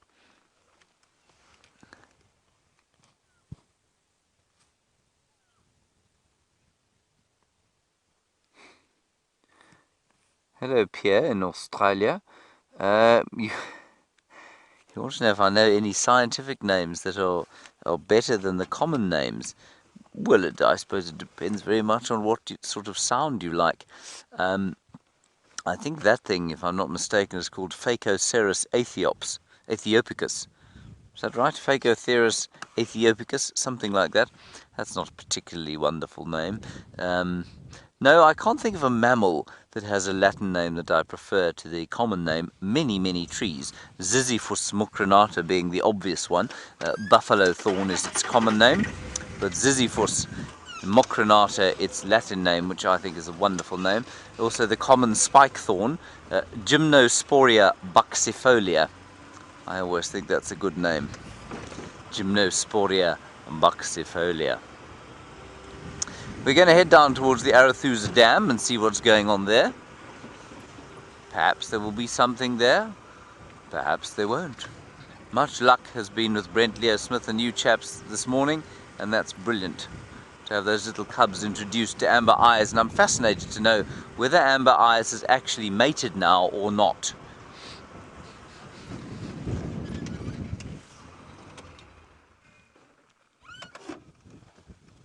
I'm just, apparently there's some impala alarm calling around here. Just going to get an update from them. Just listening carefully. I can't hear an impala alarm calling.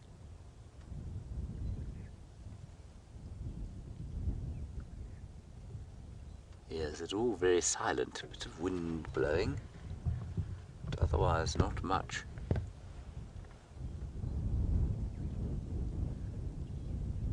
Now let's just move a little bit forward. Have a look on the road. I think there were some tracks perhaps. This is kind of why we came into this area. We were hoping maybe shadow would pop out here.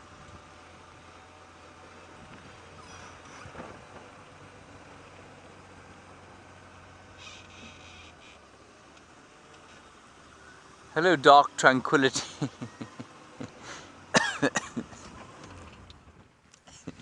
Dark Tranquility, hello to you. And what a lovely name you have on Twitter. Again, probably not the name your mother gave you. You want to know about interspecies relationships, and do I know of any that happen here where two species are good friends with each other? Well, I suppose the obvious example would be oxpeckers and many of the species that occur around here. From buffalo to kudu, excuse me, to rhino and that sort of thing. Just hold on 1 second. Go ahead.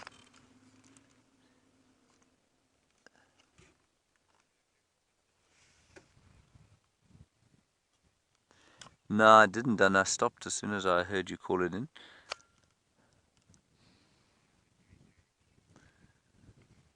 Sorry, he's just telling me about impala alarm calling. Copy. We'll keep our eyes open. So dark tranquility. A good example would also be sometimes jackals and wild dogs get together, and I've told the stories of. Sorry, I'm just listening to the radio.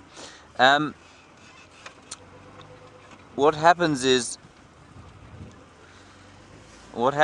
that that the jackals and wild dogs will sometimes hook up in a little sort of pack.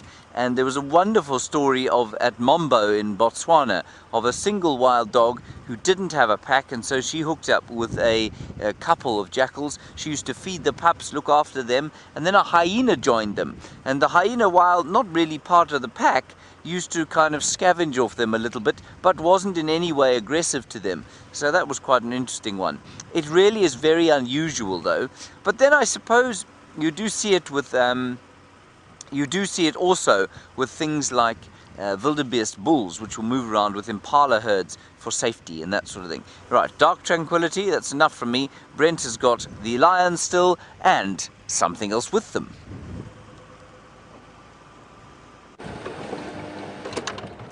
So the lions are on the move, and due to a larger member of the African bush arriving, they got a whiff of the lions and gave a good trumpet.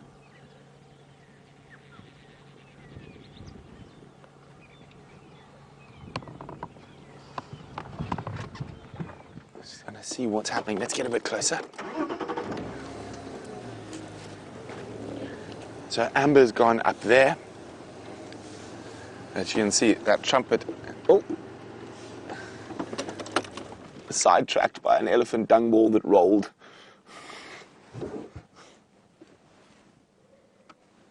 Now the elephant herd is the half-trunk herd, so actually a herd we had last night. Okay, I'm going to get into a position. I think they might chase the lions, so let's just get into a position where we're going to be able to see both.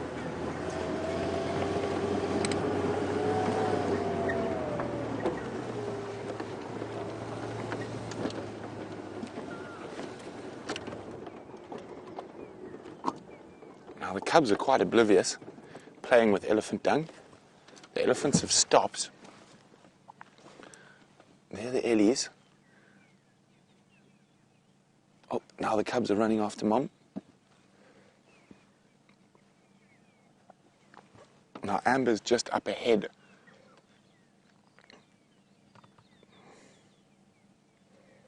Now I have seen lion cubs of this age show some tremendous speed when being charged by elephants.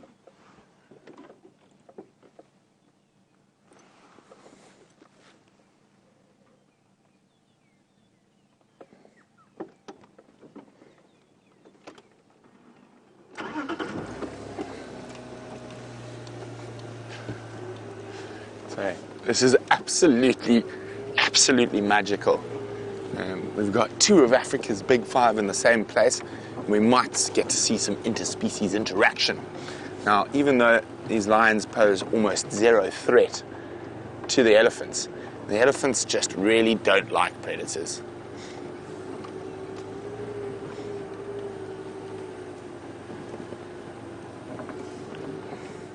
But it seems like now that the lions have got up or downwind, of the ellies, there's half trunk. But we're going to stick with the lions. Now, Amber's headed straight up the road where we first found her, and I'm wondering, could we possibly be lucky enough to see the first introduction of these cubs to their cousins? Are you still with the pride of lions?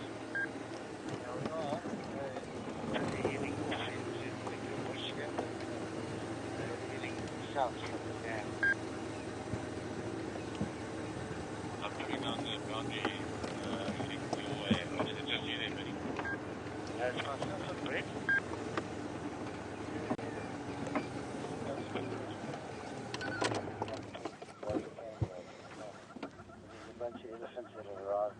I love the way little lion cubs jog after mom, trying to keep up.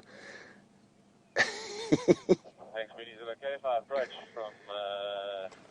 And you can see they're not quite the most coordinated yet, because there's often a little stumble or trip.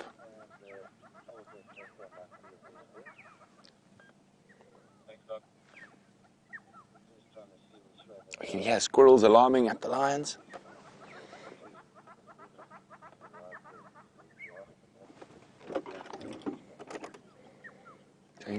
Just make out Amber Lioness. She was right up ahead of them there. Could we be in for the biggest treat ever, seeing these lions meet up with the rest of the pride? And particularly what I'm really looking forward to seeing is the meeting of the cubs. So meeting their cousins.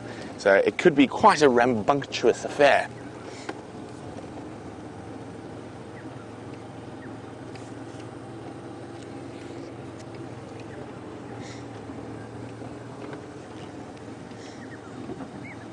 Now, Chris Rogue's wondering, would the lionesses cause a diversion for the cubs to hide? I have seen a lioness sort of charge at an elephant with cubs, giving the cubs a chance, but normally the cubs instinctively get out of dodge in enough time.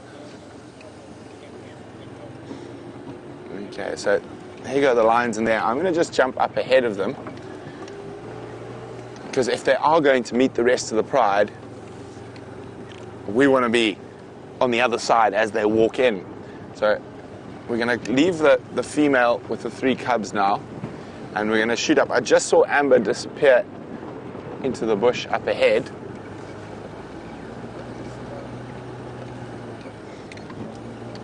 There she is. So fortunately for us, they're actually moving parallel to the road at the moment, which makes our life a little bit easier.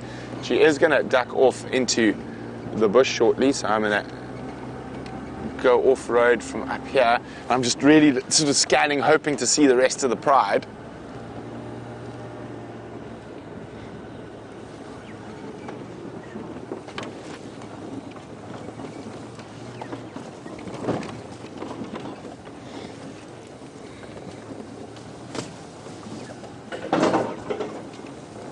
Hold on, Vim. Yeah, so while we get into position, let's go and see how James is doing.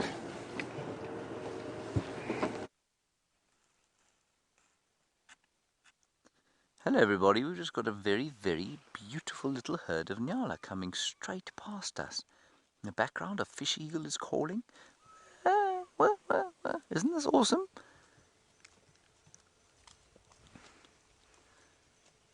They're not vaguely upset by us. I think this is so cool. 2 young males, 3 cows, 1 very small calf / lamb, depending on what you want to call them in the nyala case, and just completely relaxed.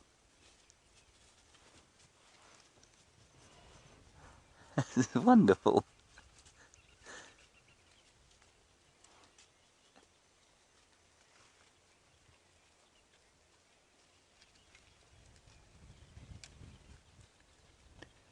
Simon, I'm slightly astounded by this question. You say you were in Addo last week and you saw a kudu trying to mate with a nyala.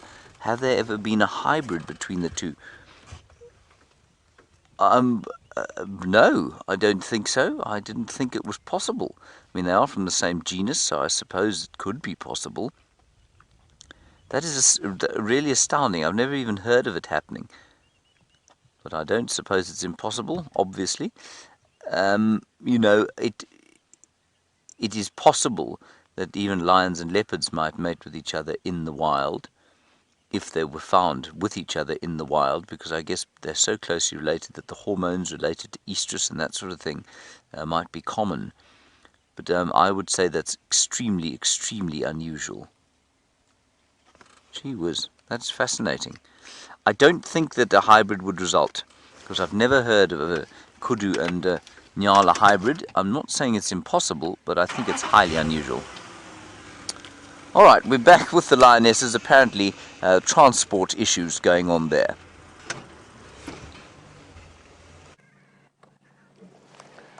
So Mom's actually busy trying to pick up one of the cubs at the moment who does not want to be picked up to carry. Now, normally they're carried when they're a bit younger. Oh, so much complaining. So Amber's probably about, I just keep getting glimpses of her behind us. Ow, wow. Oh, whoops.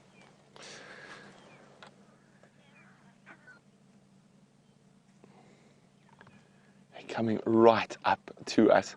You can see the little cubs have got so used to us.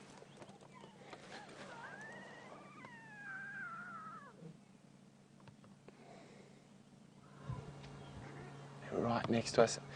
They're probably going to pass within 2 feet. Hey, little monsters. Jogging after Mom. You can see how close they are to us.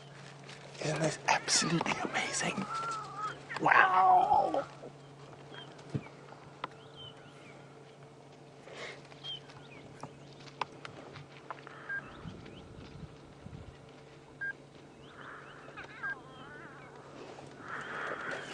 Okay, we're going to have to do some maneuvering through the thickets again.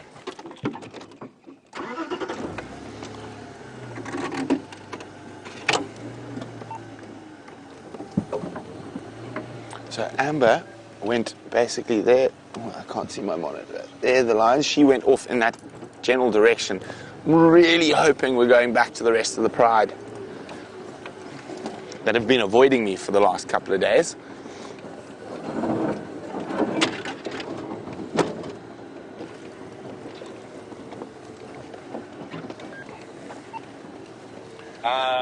Confirm Guru. Okay. So while we maneuver through the bush, let's go see what Commander Bond is up to.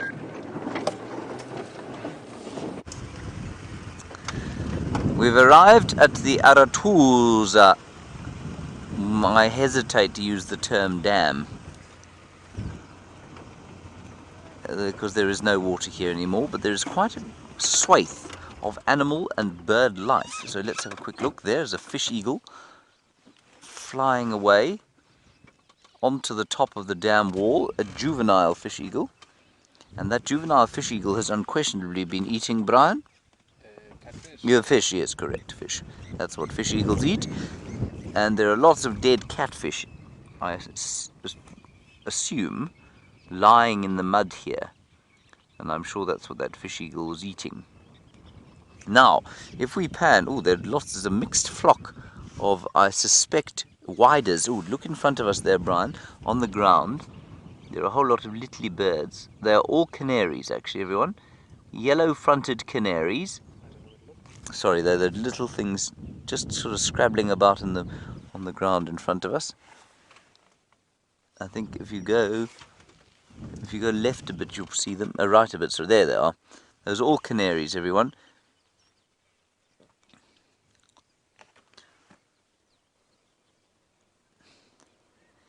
And they'll be picking up bits and pieces of termite probably, and the odd grass seed if they can find it.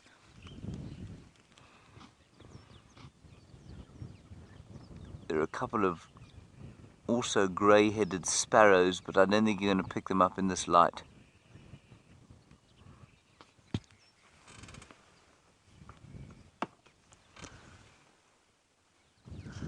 And then, beyond the yellow-fronted canaries, we've got a massive herd of nyala all over the place there. There's a bull, and to the right of him, some cows, another bull behind, and they're all enjoying the sort of last bits of green that are growing as a result, probably of could well be a leaking pipe or something like that, that's leaving that as greenery there.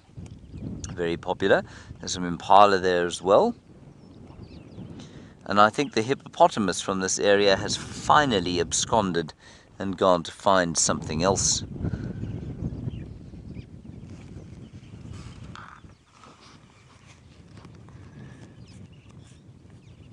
Hello, Cheryl. You're getting hold of us all the way from Oregon, and you say, with all the lambs and calves that are going to be born in the springtime, or certainly in the summer, will the lack of grass mean that the lions and other predators have an easier time of it? Well, yes and no. I think you'll find that we expect there to be some rain, so we expect there to be much more grass than there is now. If there isn't any grass, I think you'll find, yes, while it might be easier for the lions and leopards and that sort of thing to catch these little ones, the little ones are not going to survive long. And indeed, many of the mothers could easily abort their fetuses before they even give birth, because, you know, they are so nutritionally compromised themselves. So, in principle, yes, I suppose it's possible that it could be easier for the lions and leopards and wild dogs and cheetahs and hyenas and jackals and other things that like to eat little babies, but it's not necessarily so that all those babies would be born. So there you can see a lovely mixed herd of impala. So, I mean, we were talking a little bit earlier about the fact that, or about species that sort of form friendships, interspecies friendships or aggregations. This is a bit of an example of one here. Those nyala and impala, while they're certainly sharing the fact that they've got the last bits of green here, they're also using each other for security.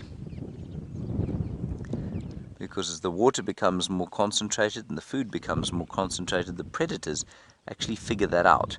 And that means that they will come into an area like this and sort of lurk on the fringes, hoping to catch some unsuspecting antelope or warthog.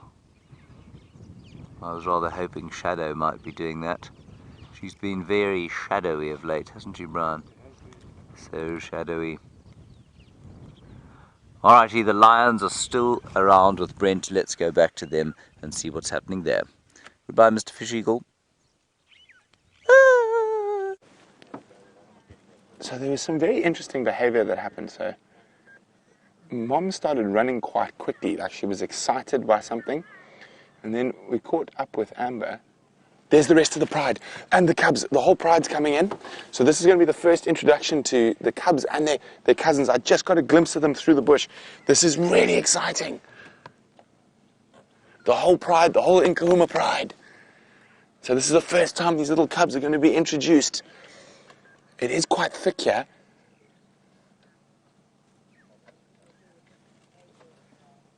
So Vim, what do you reckon? We're going to try to see where the best view is going to be. I think we're probably in one of the best spots. I'm just going to reverse a little bit. How's that, Vim? So don't be alarmed if there's a bit of snarling and growling from the mother and from some of the other adults. It is always an exciting and trying time. But I saw the other 5 cubs careering towards this position.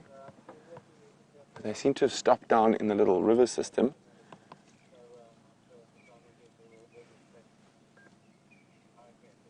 Okay, we're going to have to rethink our strategy now. Okay.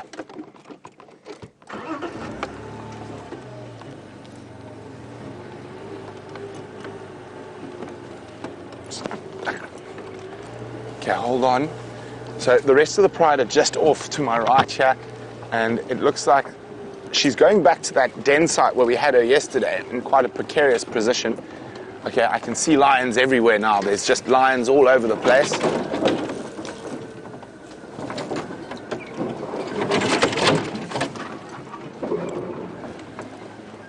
Okay, we're going to be there for the first encounter. Here come the cubs running into the other cubs. There, Vim. This is the first encounter. There's lots of skittishness. See, Mom defending her cubs from the smaller, from the bigger cubs. So this is quite a confusing moment in lion life. There's going to be such incredible vocalizations. Okay, I'm just going to move forward slightly.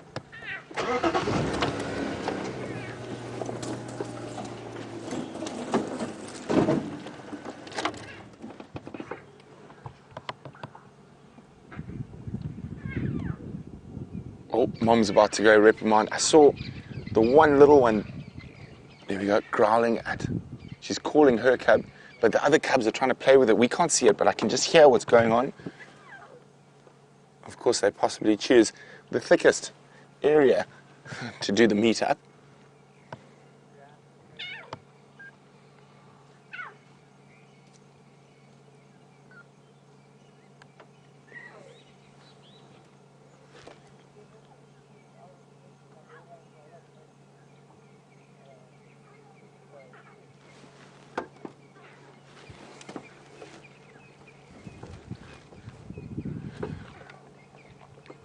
Okay, so all three of her cubs are around her.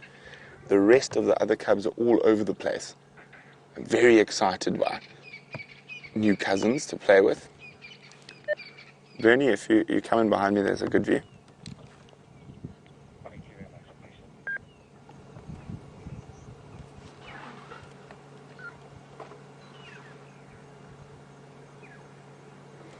Okay, so while things are calm, we know where these three are.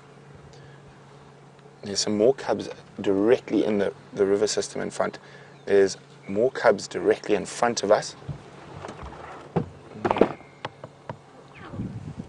And then there's lioness over there.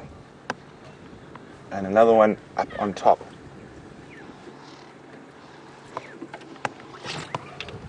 Now, this is always a stressful time for a mother to introduce the cubs to the rest of the pride.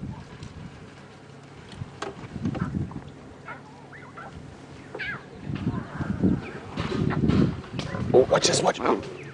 Snarling at one of the bigger cubs that was coming close to the little ones. So she's just worried the bigger cubs are going to be a bit too boisterous with the little ones. Just going to go sneak a slight bit forward again.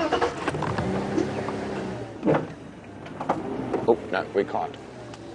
Okay, let me just move quickly.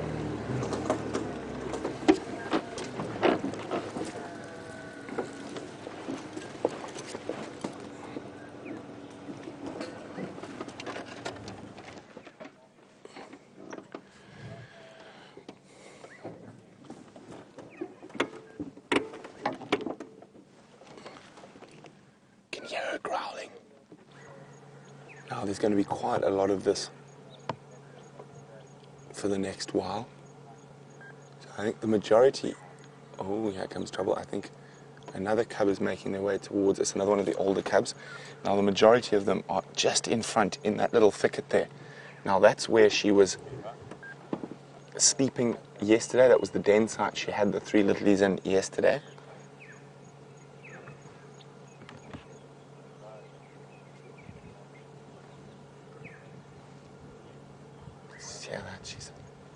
Now she's got three little ones to worry about and keep an eye on. And look at that cheeky. One of the babies is quite upset about not being allowed to go play. Listen, there's another older cub approaching and she's growling at it.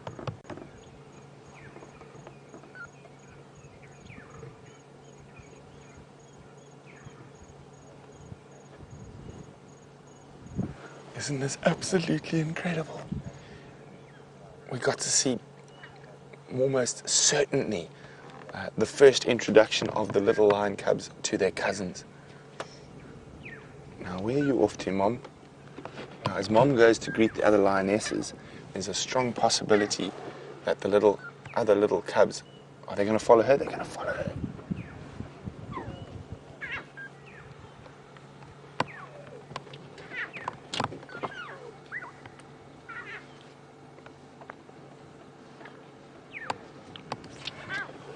Here comes a cub onto the bigger cub onto the little cubs. Now we can't, from where we are at the moment, I can't unfortunately move too much, but the mom is greeting the other adult lionesses. And now she's coming back because the cub is getting a bit rough.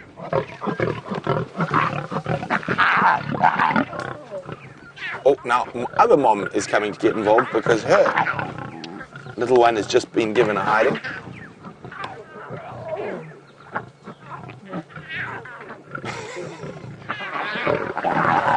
So this is where cubs get hurt. This is why it is quite a a stressful thing.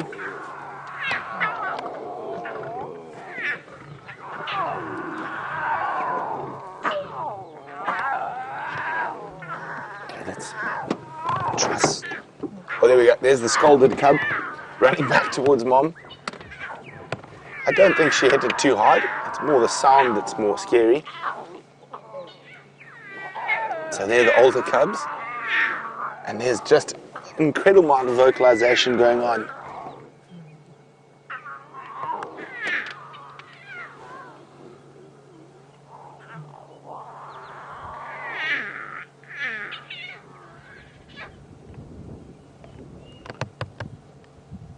So this is the first time all 8 cubs have been together. Okay, let's try a little.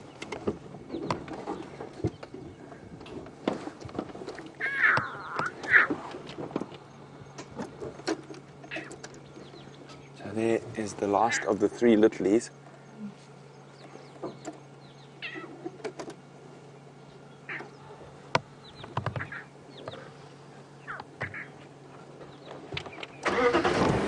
Try idle forward a tiny bit.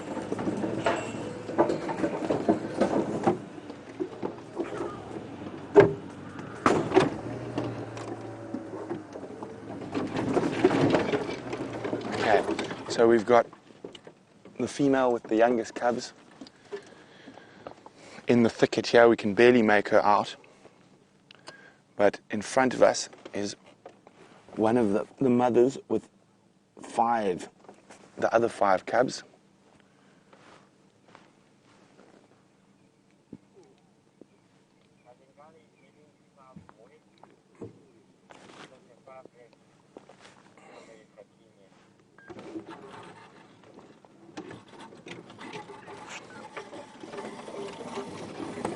How's that for him? Bit better? Okay. So we just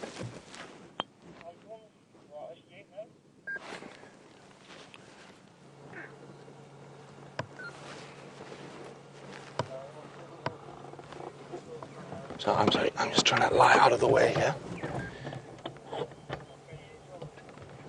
So I can see, yeah, all 5 cubs there accounted for.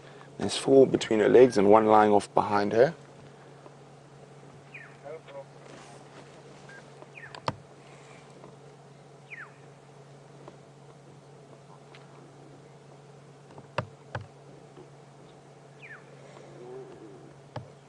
Now, who's going to be the bravest of the little Nkuhumas, or the older Nkuhumas, to try and go play with their cousins again? Now, this type of behavior is probably going to continue for sometimes up to 2 or 3 days, maybe even a bit longer, but eventually it will become normal. Now, the inquisitiveness of the little ones, they look like they're trying to sneak towards the bigger cubs.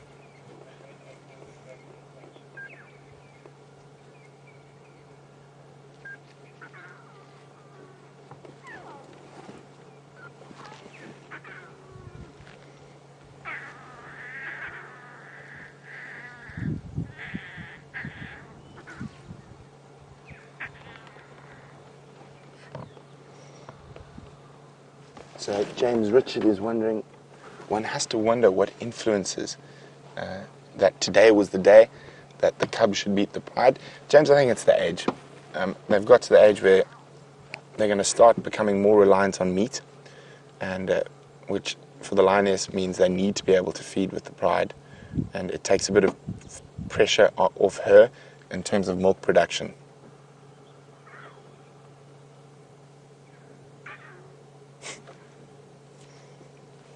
Okay, so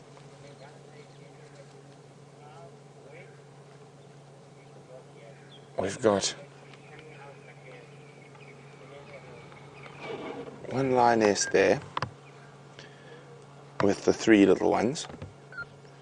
We've got a 2nd lioness with the 5 cubs, and then a 3rd lioness. Can you see any more? I can only see 3. Yeah, that's number 3. Well, there are 2 there, I can't see. I think there's just 1 there.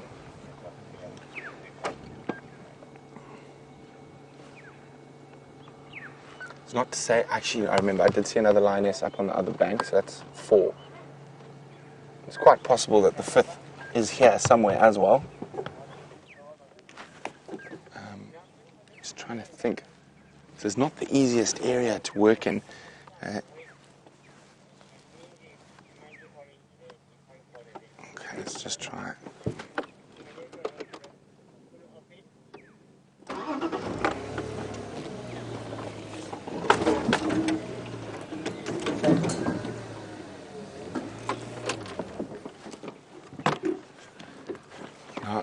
Shamsung is wondering, will the mother of the older cubs get mad for the other mother giving discipline to hers?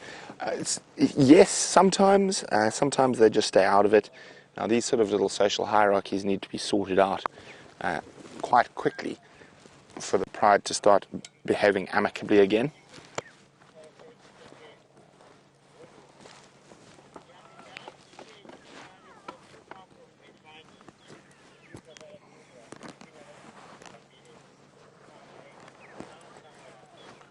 But you know, that lioness is getting annoyed with her own children, or the older cubs.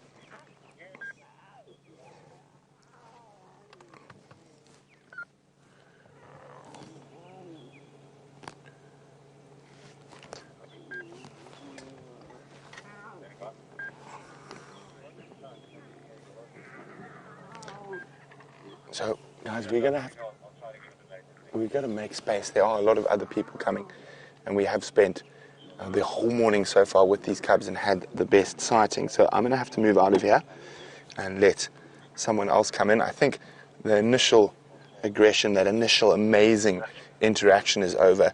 So I think they're going to slowly figure out the pride dynamics during the day. We'll definitely be back here on the Sunset Safari to figure out what's going on.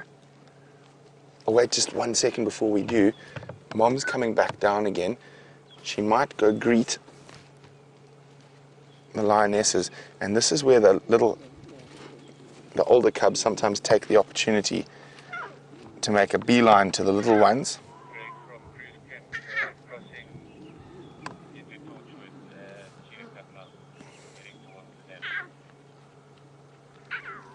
Ow! Bernie, just give me a minute or two and I'll make space for you in the good spot. So we're just going to see what happens now.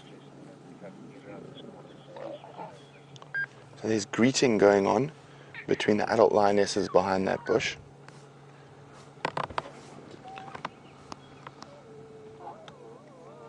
Okay, but we're just going to see what happens. So the smallest cubs are just off, but there looks to be a bigger cub who's thinking about going towards them.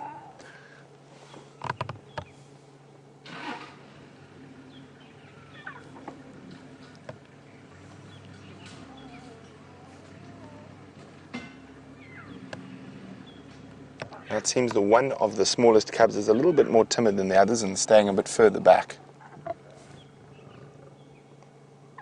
Our mom is even growling at the older cubs if they come close to her while she's with another adult lioness.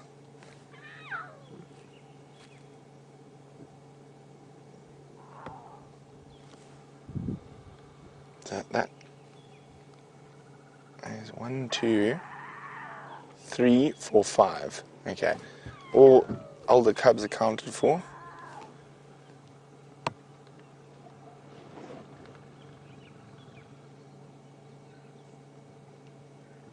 Growl that, turn around, retreat.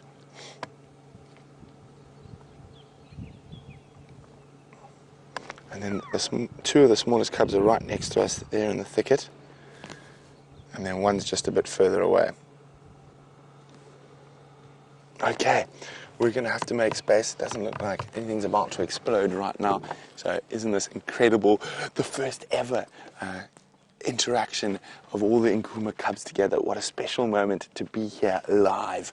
And I'm so happy that Vim and I got to share it with all of you. I think we're talking quietly because we're next to the lions, but we're actually vibrating in our seats. We're so excited. But while we try and maneuver out of here, let's go see how Commander Bond is faring.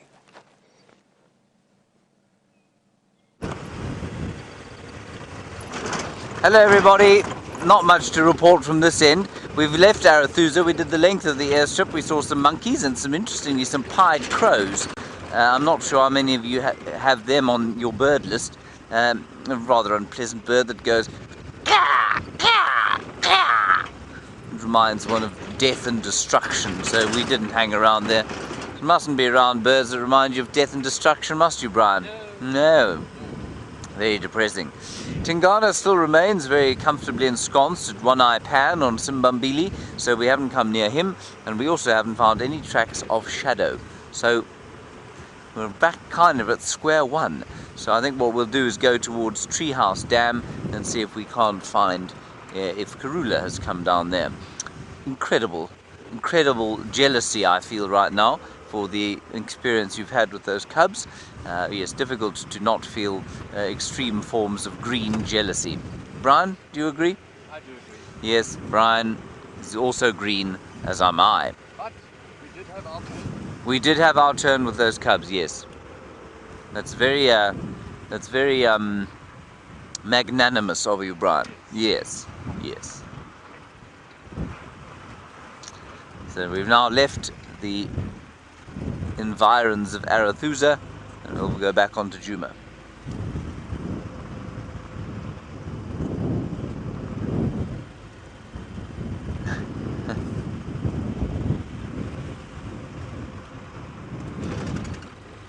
Hello Sandy in Missouri, you say you want to come on safari but you're worried because you don't want to see a buffalo being killed and you don't want to watch an animal suffer. Sandy, I've been out here for 15 years now, or plus minus thereabouts. I've probably seen I've probably seen maybe 10 to 20 kills in all that time. Maybe that from start to finish. It's so unusual, it's so rare that you would ever see that, so I really don't think it would be something that you have to worry about if you came out here. And if it did occur while you were on game drive, well, you could just tell your guide you didn't want to watch it and they'd take you away.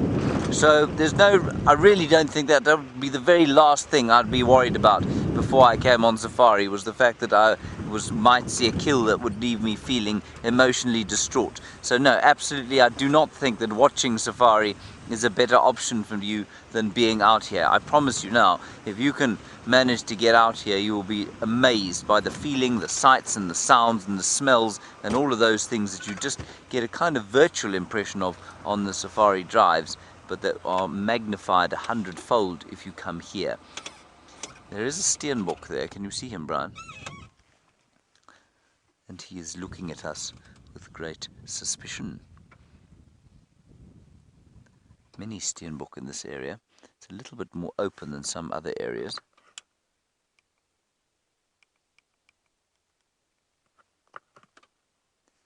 He's very dainty.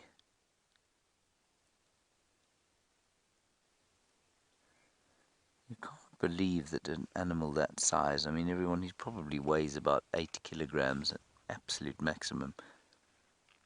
That is about 18 pounds. And you can't believe that it survives out here.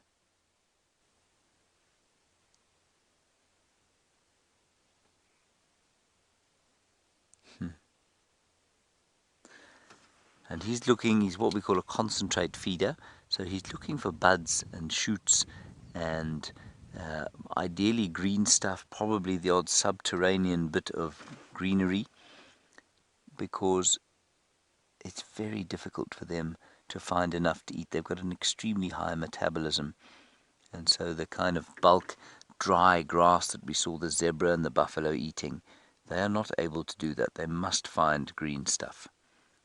And it's often why we find these little antelope, like the duiker and the steenbok, they're so often what we call mixed feeders. So they eat both browse and graze. Now this is now the third time we've come past this particular area today.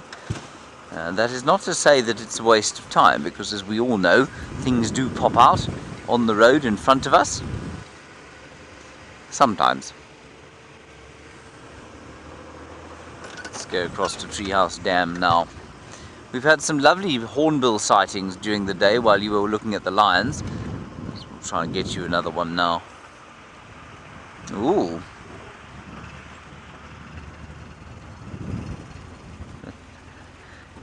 Hello, Crystal in Maine. You say you're planning a safari for your honeymoon, or you're planning on coming to South Africa. Congratulations on your imminent nuptials. You say your husband wants, or your husband-to-be wants to know whether you can camp out here on safari. Crystal, you can.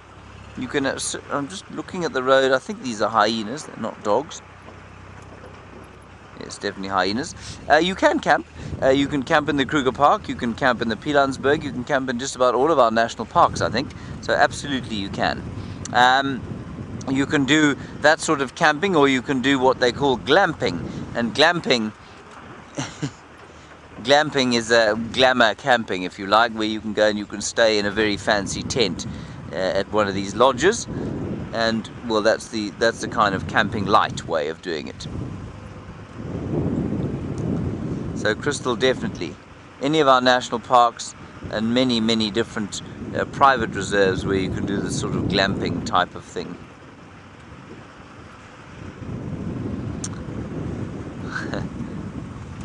I had some guests once who it's the only time it's ever happened before that they were just filled with fear at everything they saw. They didn't want to get out of the vehicle when we had drink stops. They didn't want to have sundowners in the bush. They just wanted to be back in the lodge or very far away from all the animals. And they said afterwards, halfway through the safari, they said, we don't really understand how people could come out here willingly again, because it's so terrifying. When I told them that people come and get married out here and come on honeymoon, they were absolutely scandalized. But it is very common that people come on honeymoon in Africa and get married, especially out here in the bush. It's a great place to get married. Now there is a little mixed herd of impalas, and they really enjoy these sort of firebreak areas. These areas that have been cleared on the fringes of the woodland. The other thing many people think of course, when they think of Africa, they just think vast, great, open savanna areas with herds of wildebeest teeming across the plains. In southern Africa, many parts of Zambia, many parts of Botswana, Zimbabwe, they're like this. It's sort of open woodland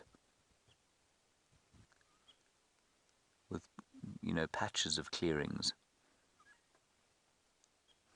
Very pretty, shining in the sun. Let's keep going.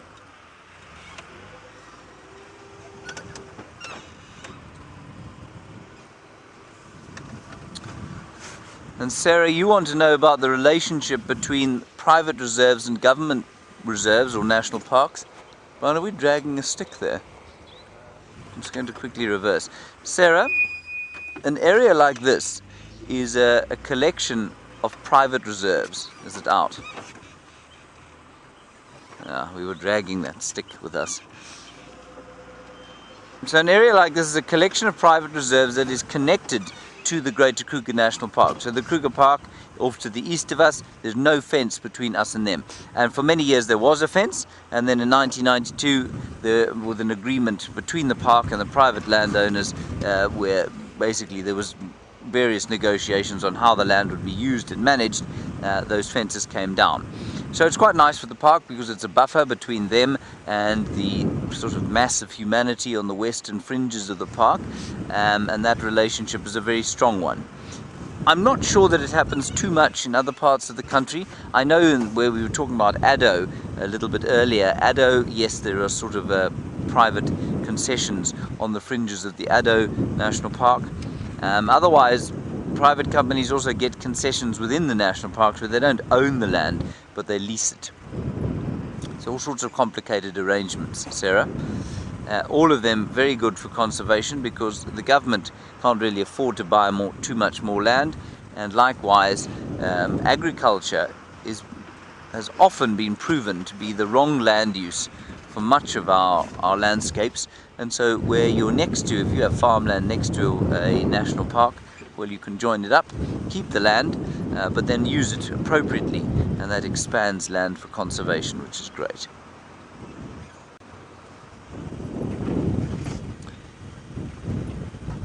Yes. Now those impala will be hoping, I suspect, to come down here and have some water, but there is no water at Treehouse Dam at the moment. It's just waiting for the great deluge, which is supposedly going to ensue, and it actually smelt like rain this morning. While you were looking at the lion cubs, I'm not sure that you were paying much attention to the smell in the air, and the smell in the air certainly indicated moisture, but that I think will dissipate, and that will happen continuously up until we get some proper rain. These kind of threatening fronts will come in. Right, we're nearly at the waterhole. Let's have a quick look there. Not that there's any water there. I have got a real withdrawal systems. I've got real withdrawals for not seeing Hosana and Shongile, the prince and princess. JB, I think it's JB as opposed to JZ. Was it JZ or JB? Quite something if JZ was watching us, wouldn't it? Oh, JD for duck. Right, JD, you say, do I ever just go out into the rain and stand there? Sometimes I do. I don't do it a great deal because I get cold, but yes, sometimes on a really hot day out here, if it does sort of start thundering down, it is a great pleasure to go and stand out in the rain for a little while and soak in the African rain. It's a wonderful thing to do. But I tend then, like most creatures out here, to seek shelter once I'm soaked to the bone.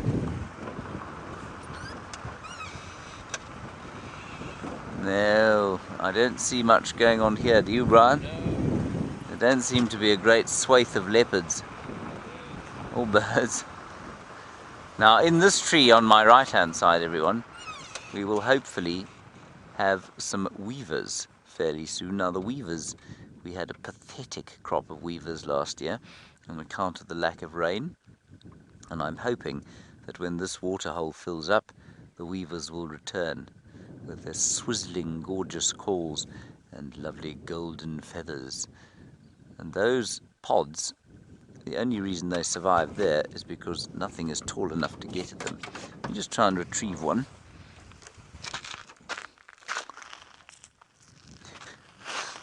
How hungry are you, Brian?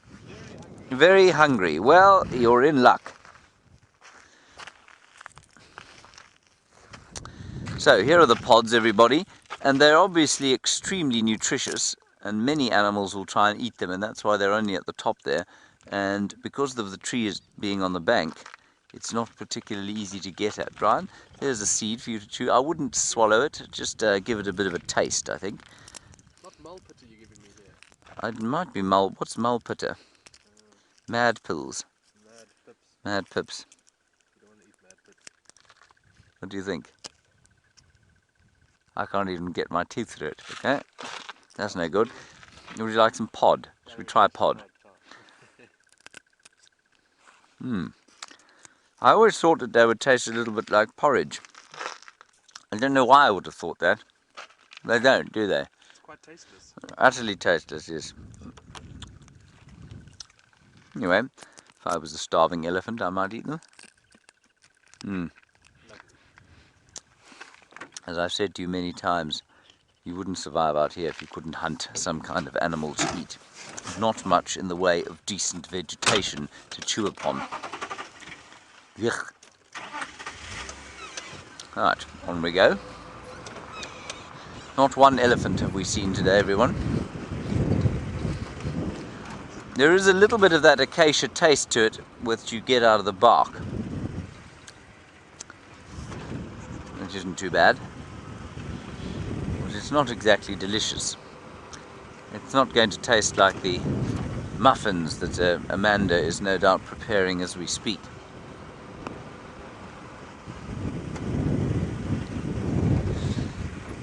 Alrighty, while I try and find some form of heartbeat out here, let's go across to Brent and find out what further heartbeats he's found.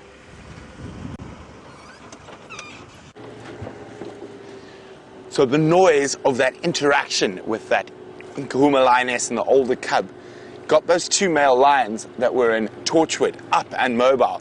So they lost them in these thick blocks around here. So we've just done a quick patrol. We're going to turn around and do another patrol to see if they pop out on our eastern boundary. So far there's no tracks, but we know male lions, oh, they can be a bit lazy, so they might crash down when they don't hear any more of that growling, thinking, oh, it's not a free meal after all. But I think there's an incredibly good chance that by sunset safari we're going to have the males around as well. Okay, so no tracks so far. Just another updates around. There's two cheetah about 2 kilometers from us. Unfortunately, they are deep inside Buffalo's Hook. Other than not with I think on Ghana, thank you very much, Brent. It was awesome. The South not. They're in the same place, just off Buddy Pan Road. So I'm just listening to the radio.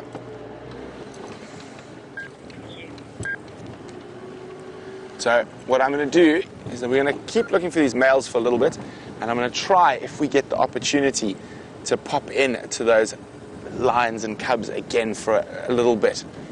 But what I'm really hoping is that we find the males and are able to follow them into that sighting. Wouldn't that just be too spectacular? Now, I think I'm being a little bit...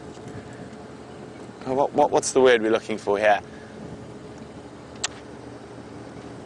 Over positive, but I don't know. I know lions, and those males would have heard that growling, and they definitely would have become interested in what was going on. So the last place they were seen was about a couple of 100 meters from here, and they were heading in a southwesterly direction, which is directly towards where the rest of the pride are.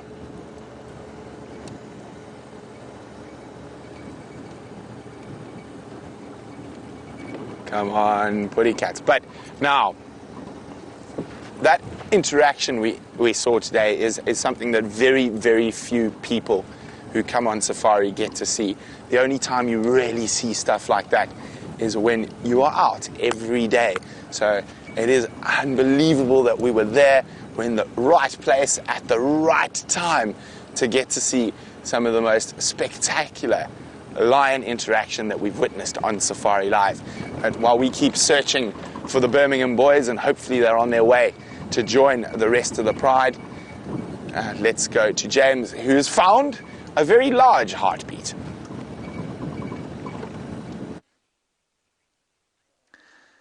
Now, we've just had a fascinating interaction here, everybody. These elephants were spread out all over this junction, and I think they'd kind of wandered away from each other, such that when we drove in here, the babies were separated from the big cow you're looking at now. And they got a fright, and they all kind of stopped and they listened, and they realized that if we wanted to, we could have got in between them. And she turned to face us and gave a kind of rumbling order, and then they moved into the bush. Let's just move around the corner here. I think there are quite a few down here. Now, there are a few more in front there. These chaps were a little bit nervous of us for some reason. There they go there.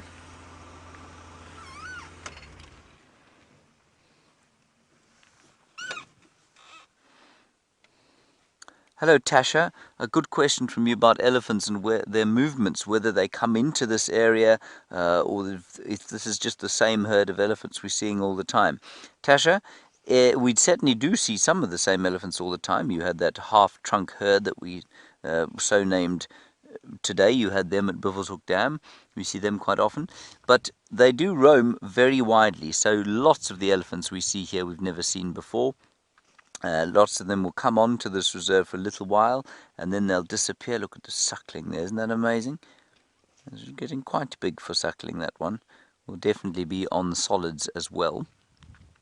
So, Tasha, many of the elephants here we won't have seen before, and many of the ones that we do see regularly will disappear for sometimes months. They'll go into the Kruger, they'll go north into the Manyeleti, perhaps to the Timbavati, south into the southern reaches of the Kruger, and they will range very widely indeed. It's always seemed to me that sort of arrangement there the way an elephant has to suckle always looks to me like it's quite awkward. But it seems to be fairly effective. And so often, you know, the cow just won't stand still. She'll just keep moving and feeding, and calf's just got to get what he can. This is fantastic. And look at the hips showing there on the elephant cow. She's not looking particularly good.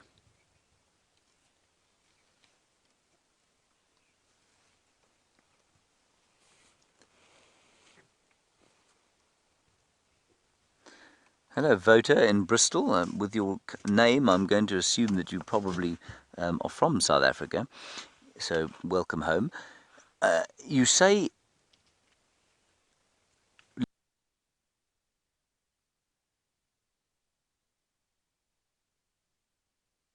Let me just give a bit of background before I give your question out. So, until 1996 or so, every year there was an elephant cull where they euthanized up to 900 elephants every year in an effort to maintain the population at about 7,500 in the Kruger Park. This was a complete thumbsuck number, and I mean, it doesn't seem to have any scientific basis whatsoever. And voter's question is, since that culling, the last one was in 1996, he says, because of it, is there some kind of skewed age distribution amongst the elephants because of the culling, where we've got an increase in youngsters and greater numbers of smaller number of older ones? Voter, the answer is no, because when they did do the culling, they took out whole family groups. So they didn't take out only one age, they took out elephants of all ages. So, I mean, this is a nasty thing to have to, or scenario to have to paint for you. But what they would have done, for example, is come into an area like this, find these elephants, and they would have basically taken out the whole herd. So that youngster that's suckling, that's the little one shouting at its mum. And all the adults, and so they would have taken out equal numbers, and so no, I don't think the population age distribution is skewed at all. Thankfully, that stopped in 1996. It's one of the reasons we're able to approach these animals to the closeness that we are, and that's recent. That's a recent development in the last 5 or 6 years, maybe 10 years. But it took at least 10 years for the elephants to really calm down. That's the little one. That's the little one trying to, or just having a bit of a sulk. So often we hear that and we think it must be the adults, and then you see it happening. And it's the young ones being cross, and you see the little one there he's a young bull, and he wants that piece of branch that his mum was trying to eat. And Sally in Oregon, I don't know the answer to this, but through an intuition, you say, will the elephants, like that one we saw suckling there, suckle longer because of the lack of food? I imagine if their mothers are lactating, then yes, they probably will. But remember, the lack of nutrition in the bush is going to mean that the elephants lactate slightly less. You know, in the same way that a human being mother has to eat properly in order to produce sufficient milk, so it is with all the animals out here.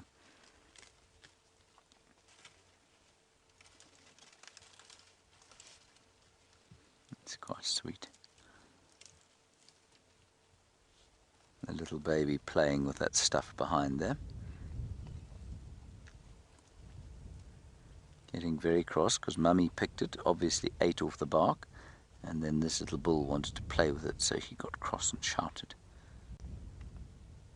Now you see how he's not quite able to pick it up yet. I had to push his mouth down onto it. Isn't that amazing? Nevin, in Australia, we're watching that little cow eating Acacia girardii, which is the red thorn, and it's a specifically selected for plant. They definitely eat a lot of Acacia girardii, and during the dry season. And you say, do I think that elephants can identify plants to the extent that they would perhaps not eat specific plants during a drought in order to spare them, in order to save them and make sure that they had some for later almost? Nevin, I don't think it's impossible. I think certainly elephants have shown sufficient, to my mind, sufficient intelligence to be able to recognize different plants, that we know they recognize different plants. They use them for possibly medicinally. So is it too much of a stretch to think that they would therefore save plants in a drought time? I'd say it probably is too much to say that, Nevin. I'm going to say I don't think that happens, because they do have to survive, and we know that they do denude areas where if there isn't enough rain, they will denude areas of vegetation. But I'm going to say it's not impossible. So I'm hedging my bets there, but I don't think it's impossible that these elephants would save plants during drought times. But I mean, you've seen how many knob thorns they kill, seemingly unnecessarily. So I think they very much go around acting instinctually as far as that goes, in the same way that human beings do. We act very instinctually when it comes to resource use. We don't react to resource use in a particularly conscious fashion, even in the Western world. In fact, especially in the Western world. I'm just going to move forward. There's some others in front of us. And when you go home and you put the kettle on, or put the toaster on, or put something in the oven, you're consuming a massive amount of energy without much consciousness for what its effects are. And I think it's exactly the same with an elephant. It has to eat, it has to have something to eat, and so it doesn't think tremendously of the future. We like to think that we do, but in actual fact, we don't really. If we did, we'd have cold showers every day, and we wouldn't have toast. Now, Danny, you're wondering about whether or not these elephants have to be taught to use their trunks. They just come, a couple coming out here, 2 young bulls, I think. Danny, they don't have to be taught to use their trunks, but it does take them a while. It takes them about 2 years to fully master control of those funny trunks, because they've got a huge number of nerve and muscle fibers in them that takes the brain a long time to learn to control. I can hear one of them talking in the background there, quite possibly the big matriarch. Oh, she's going, well, that's what it sounds like to our ears. I imagine those growls and grumbles that the elephants make sound completely different to an elephant's ears.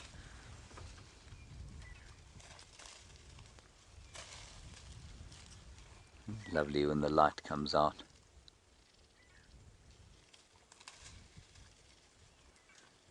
So.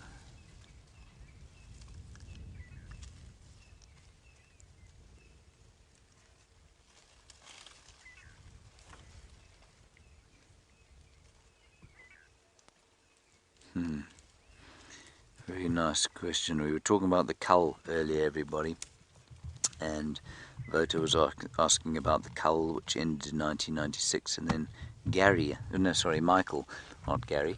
I don't know where I got Gary from. Michael, you're 18, and you were wondering about a documentary you watched about Gorongosa National Park, which is in Mozambique, and you were wondering about the violence to which the elephants were subjected, much poaching, and many elephants killed there. And you say, how is it that you go about habituating elephants again once they've experienced such trauma at the hands of human beings? By doing what we're doing right now, by sitting amongst them, spending time here, showing them that you are absolutely no threat to them whatsoever. They still perceive us as a threat, make no mistake. It's why we can't get that close. Sometimes we can, sometimes they ignore us completely. But you saw the way that little elephant there lifted its head and opened its ears out towards us. That's a sign, of course, that it is not very comfortable, but the youngsters do that. Brent has gone back to the lion cubs, so let's go and have another look at them.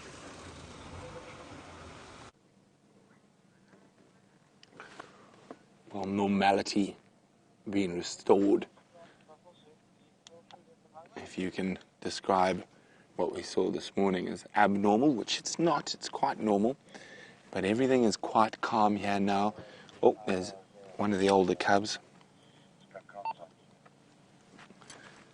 Now, we're just going to take you around, show you where everything is. So the 3 littlies, there they are, having a snooze together. And just to the left of them, between them and the rest of the cubs, there's Mom, also snoozing. Oh, quickly come out. There we go. It's going to try and sneak around the back. That is not a good idea, little one. Ever heard of the saying, curiosity killed the cat? Oh, Mom's growling, but she's not charging in just yet. Seems like she's decided they might be being gentle enough for now. Now, this sort of process is going to go on for the next couple of days as they all get used to each other. But any over boisterous behavior will result in a firm hiding from Mom. Now, we had no sign of those males crossing, so maybe they're still on their way. Oh, let's just see what happens. So, if you have a look just to the left of the littlies through the thicket, oh, there we go, taking a step closer, step closer. Mom's not looking at the moment. Yes, definitely. I'm not really going towards the little ones. I'm just crawling around in the drainage line here.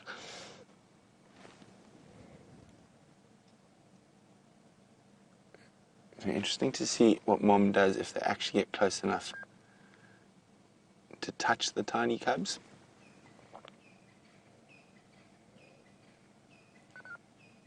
Now with those little older cubs, oh, look at Mom's tail. Flickety, flickety. Even though she's sleeping, she's on edge.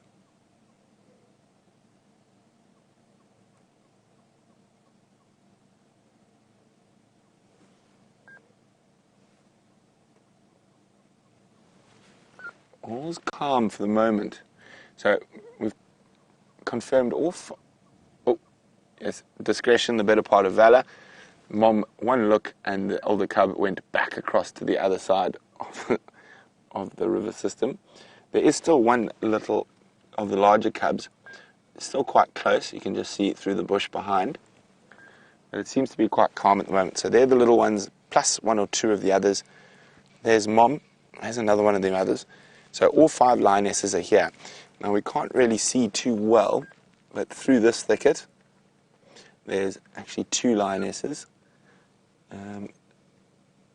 There's one there, and the other one's just below it. So very difficult to see. And there's one. Another one just to the right. I don't know if we're going to be able to see it from here. And then Amber, being cool as a cucumber. Oh, on that note, Amber picks her head up. Sorry, I just got to be on the game drive for a second. Station coming to the Nyala. I'm directly to your east.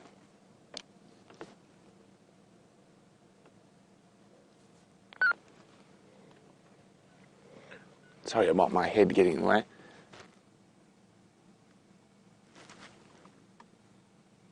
So there we go. Amber Eyes lying a little bit away from the rest, probably because of all the pandemonium that's been going on earlier this morning.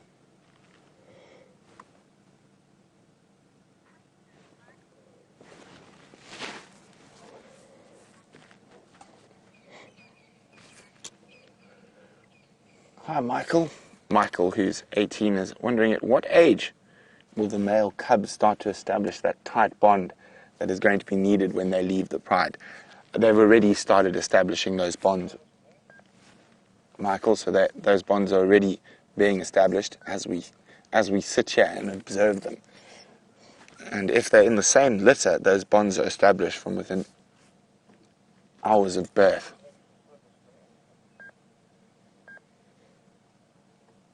So very, very peaceful. Thought we'd just come have one last little check-in and before we make space for the other vehicles. It's quite a difficult area, so you can't put too many vehicles in here.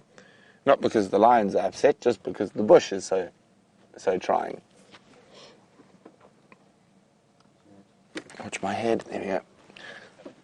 Amber's just watching carefully.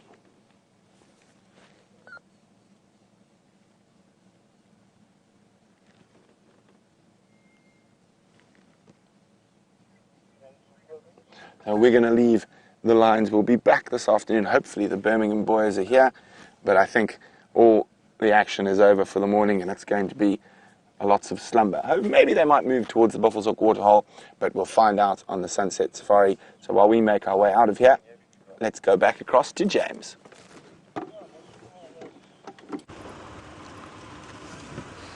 Finally, we're able to show you a hornbill, everybody. They're on the ground there in front of us. Do you see them, Brian? I'm not going to approach any closer. I think they've spotted us. They're eating in amongst the dung of some impala. And Brian, while we didn't notice, while we were looking at those ones, at the red-billed variety, one has snuck up towards us, a yellow-billed. Oh.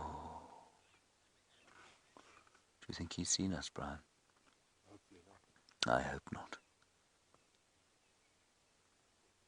No, he's eating ants, I'm pretty sure. Maybe termites. Either way, the skill required to pick them up with that long protrusion in front of his nose, exceptional. If you're wondering about whether or not it is skillful, strap a banana to the front of your face and see how softly or accurately you're able to hit a target on a wall in front of you.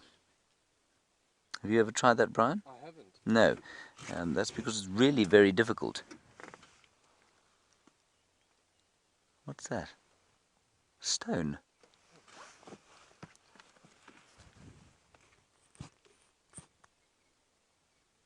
It's a marula nut. Without any nuts in it. It's just the casing. You see, he just dropped it. I really don't think that their beaks would be strong enough to crush those nuts if there were actual nuts in them.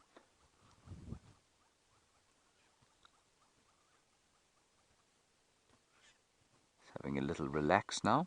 You can hear the fairly strident call, I suppose, of the Birchall starling, not too far from here. And cow, cow.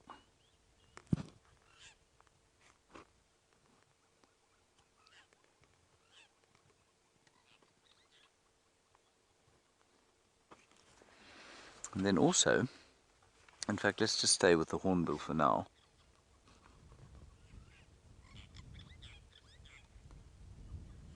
That tail is so amazing. They, of course, will now be thinking about the breeding season too. They'll be looking for suitable nesting holes. So one of the things that Scott was very good at was finding. He was a presenter here, everybody, in case you're wondering who Scott was. Scott was a presenter, and he was excellent at finding nests. Unbelievable, in fact. Completely uncanny how he could do it. Now that bird will basically have to do what it's doing now for the rest of the day. It will wander about here finding ants and finding termites. If it's very lucky, it'll find the odd seed, the odd piece of fruit.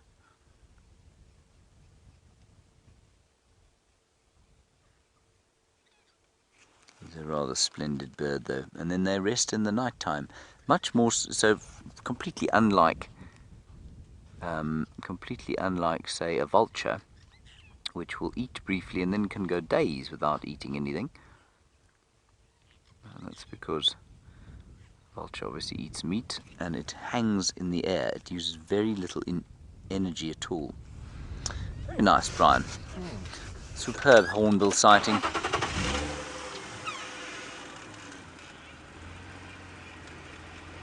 Seeing what other birds there are in the clearings here. There were some doves, some ring-necked or humble ring-necked doves. There they are.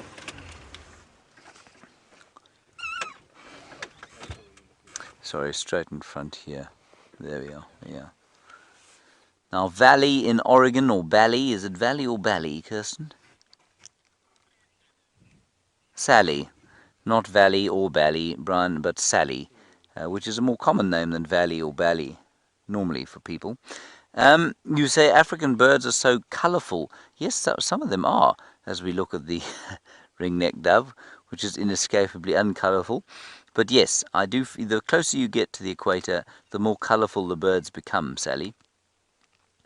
And so you will find that where you live in Oregon and everywhere on that latitude throughout the globe, you will find that you'll get the odd brightly coloured bird, but nothing like the number that we get here. And we in turn will get nothing like the number you get, say, in the Amazonian rainforest. I mean, you get those quite astonishing plethora of colourful parrots there and macaws. The Australians also have got a number of very colourful birds, especially when you get into the North Country or the Northern Territories.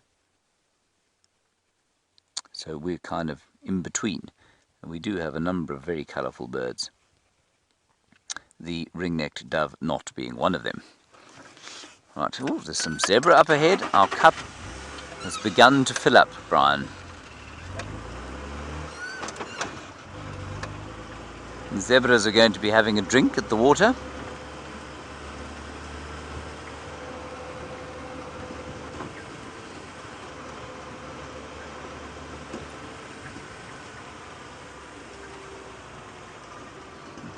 Go a bit closer. Greg in Oklahoma. We've had lots of questions from the flatlands of the Middle America today, so thank you for getting hold of us, all of you, a collective thanks. You say, once these ponds, these dams fill up, will we restock them with fish? No, we won't. We don't touch them with fish.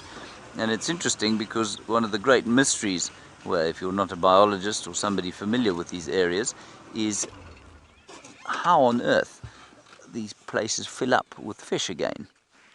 And the way they do it, Greg, is we think, well, there's certainly a lot of fish eggs, dormant fish eggs in the mud.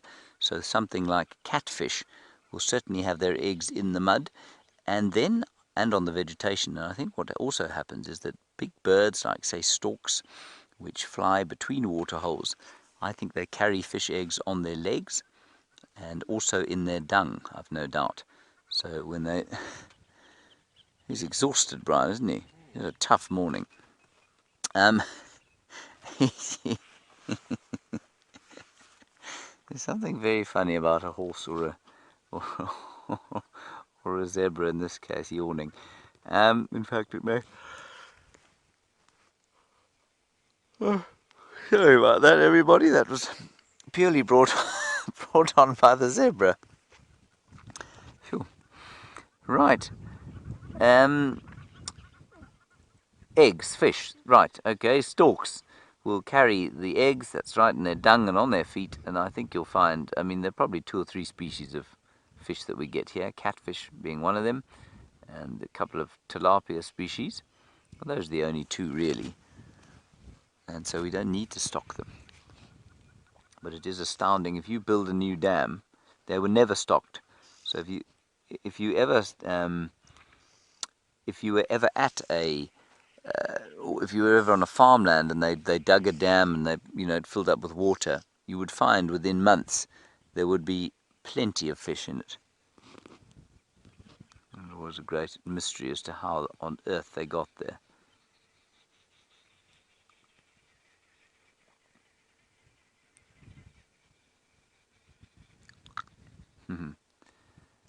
Hello, I Walk in the Rain from Iowa. I don't think I've heard from you for a while, so thanks for getting hold of us again. You say, as the crew betting on when the first rains will be like we did last year. I don't think we have taken a bet, have we? We've certainly taken a bet on the amount of rain. Jean-Andre is backing those who believe in the deluge is going to ensue fairly soon. I'm ambivalent. I'm 50-50. I can't decide whether I think it's going to be a wet season or not. Last year, of course, Brent and I said it's not going to rain before the end of October, and we had a big downpour in early September, and then not much else for the rest of the year. What do you think, Brian? When do you think the first rains are going to come? I have no idea, actually. I haven't really thought about it. Brian, too, has of no opinion. No, so I walk in the rain, no bets at this stage. Perhaps we should have a pool. I will say I'll open it. I walk in the rain. I think it's going to be at, I'm going to say early October, 10th of October, first rains over 20 millimeters. Early September. And you say early September? Yeah. Okay. There we are, 2 bets, everybody. Okay, we're going to say goodbye to you for the morning. Thank you very much for joining us. I'm really pleased you had the lions, mainly because we really didn't have much else to show you, so it was great that you had all the lions there. We'll probably pop back there this afternoon and see how they're doing. Until then, thank you, Brian, and your rather disheveled thumb. I hope it has a baby. It'll have a bit of a sleep now, will it? Yeah, I think it will. Yes, good. Give it a bit of a sleep, and we'll see you later at 3 o'clock this afternoon. Bye-bye.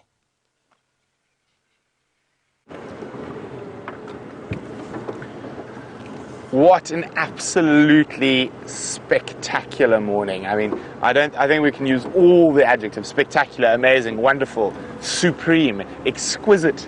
And the reason for that is we got to see some incredible behavior.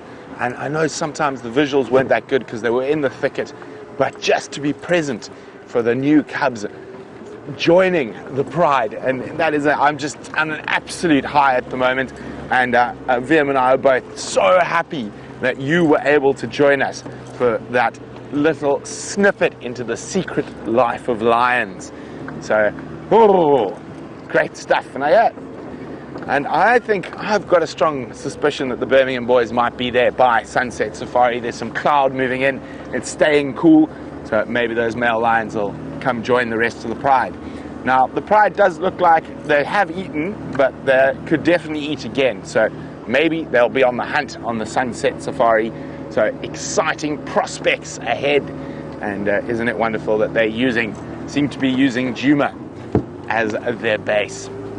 Now, so much excitement. Now, I hear James is betting on rain.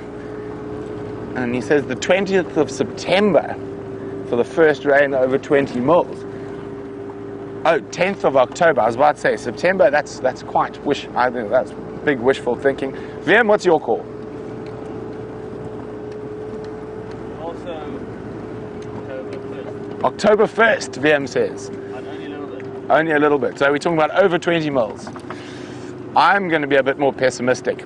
I think we're not going to get over 20 mils till the 6th of November.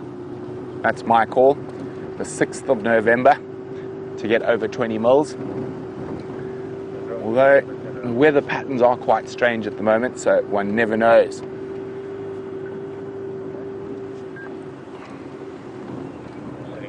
Now, just to keep you updated, the cheetah went south into Torchwood and we're heading steadily south towards the Torchwood and Coral boundary. So there's a strong possibility, possibly on the Sunset Safari, that those cheetah are going to pop up on the northern edge of Cheetah Plains. So fingers crossed there. And then just for our leopard lovers, I just got a report as we're driving back now that Shaluva 2005 has been found just to the north of our Traverse area, and she's got an adult impala kill which she's hoisted. So she's in the area. So hopefully she'll decide to move south at some point. That is one of the leopards I haven't seen. But just let's go on again about how incredible the lions were this morning. We got to see the most unbelievable interaction, the first introduction of the Nkuhuma cubs, the latest Nkuhuma cubs to the rest of the pride. And I can't wait to get out in a few short hours and the Sunset Safari, see if the Birminghams arrive, see if there's any more really interesting interaction between those lions. And it is going to be very interesting for the next few days. But don't forget, join us in a few short hours to see what happens next with the incredible Nkuhumas. So from VM and myself, goodbye.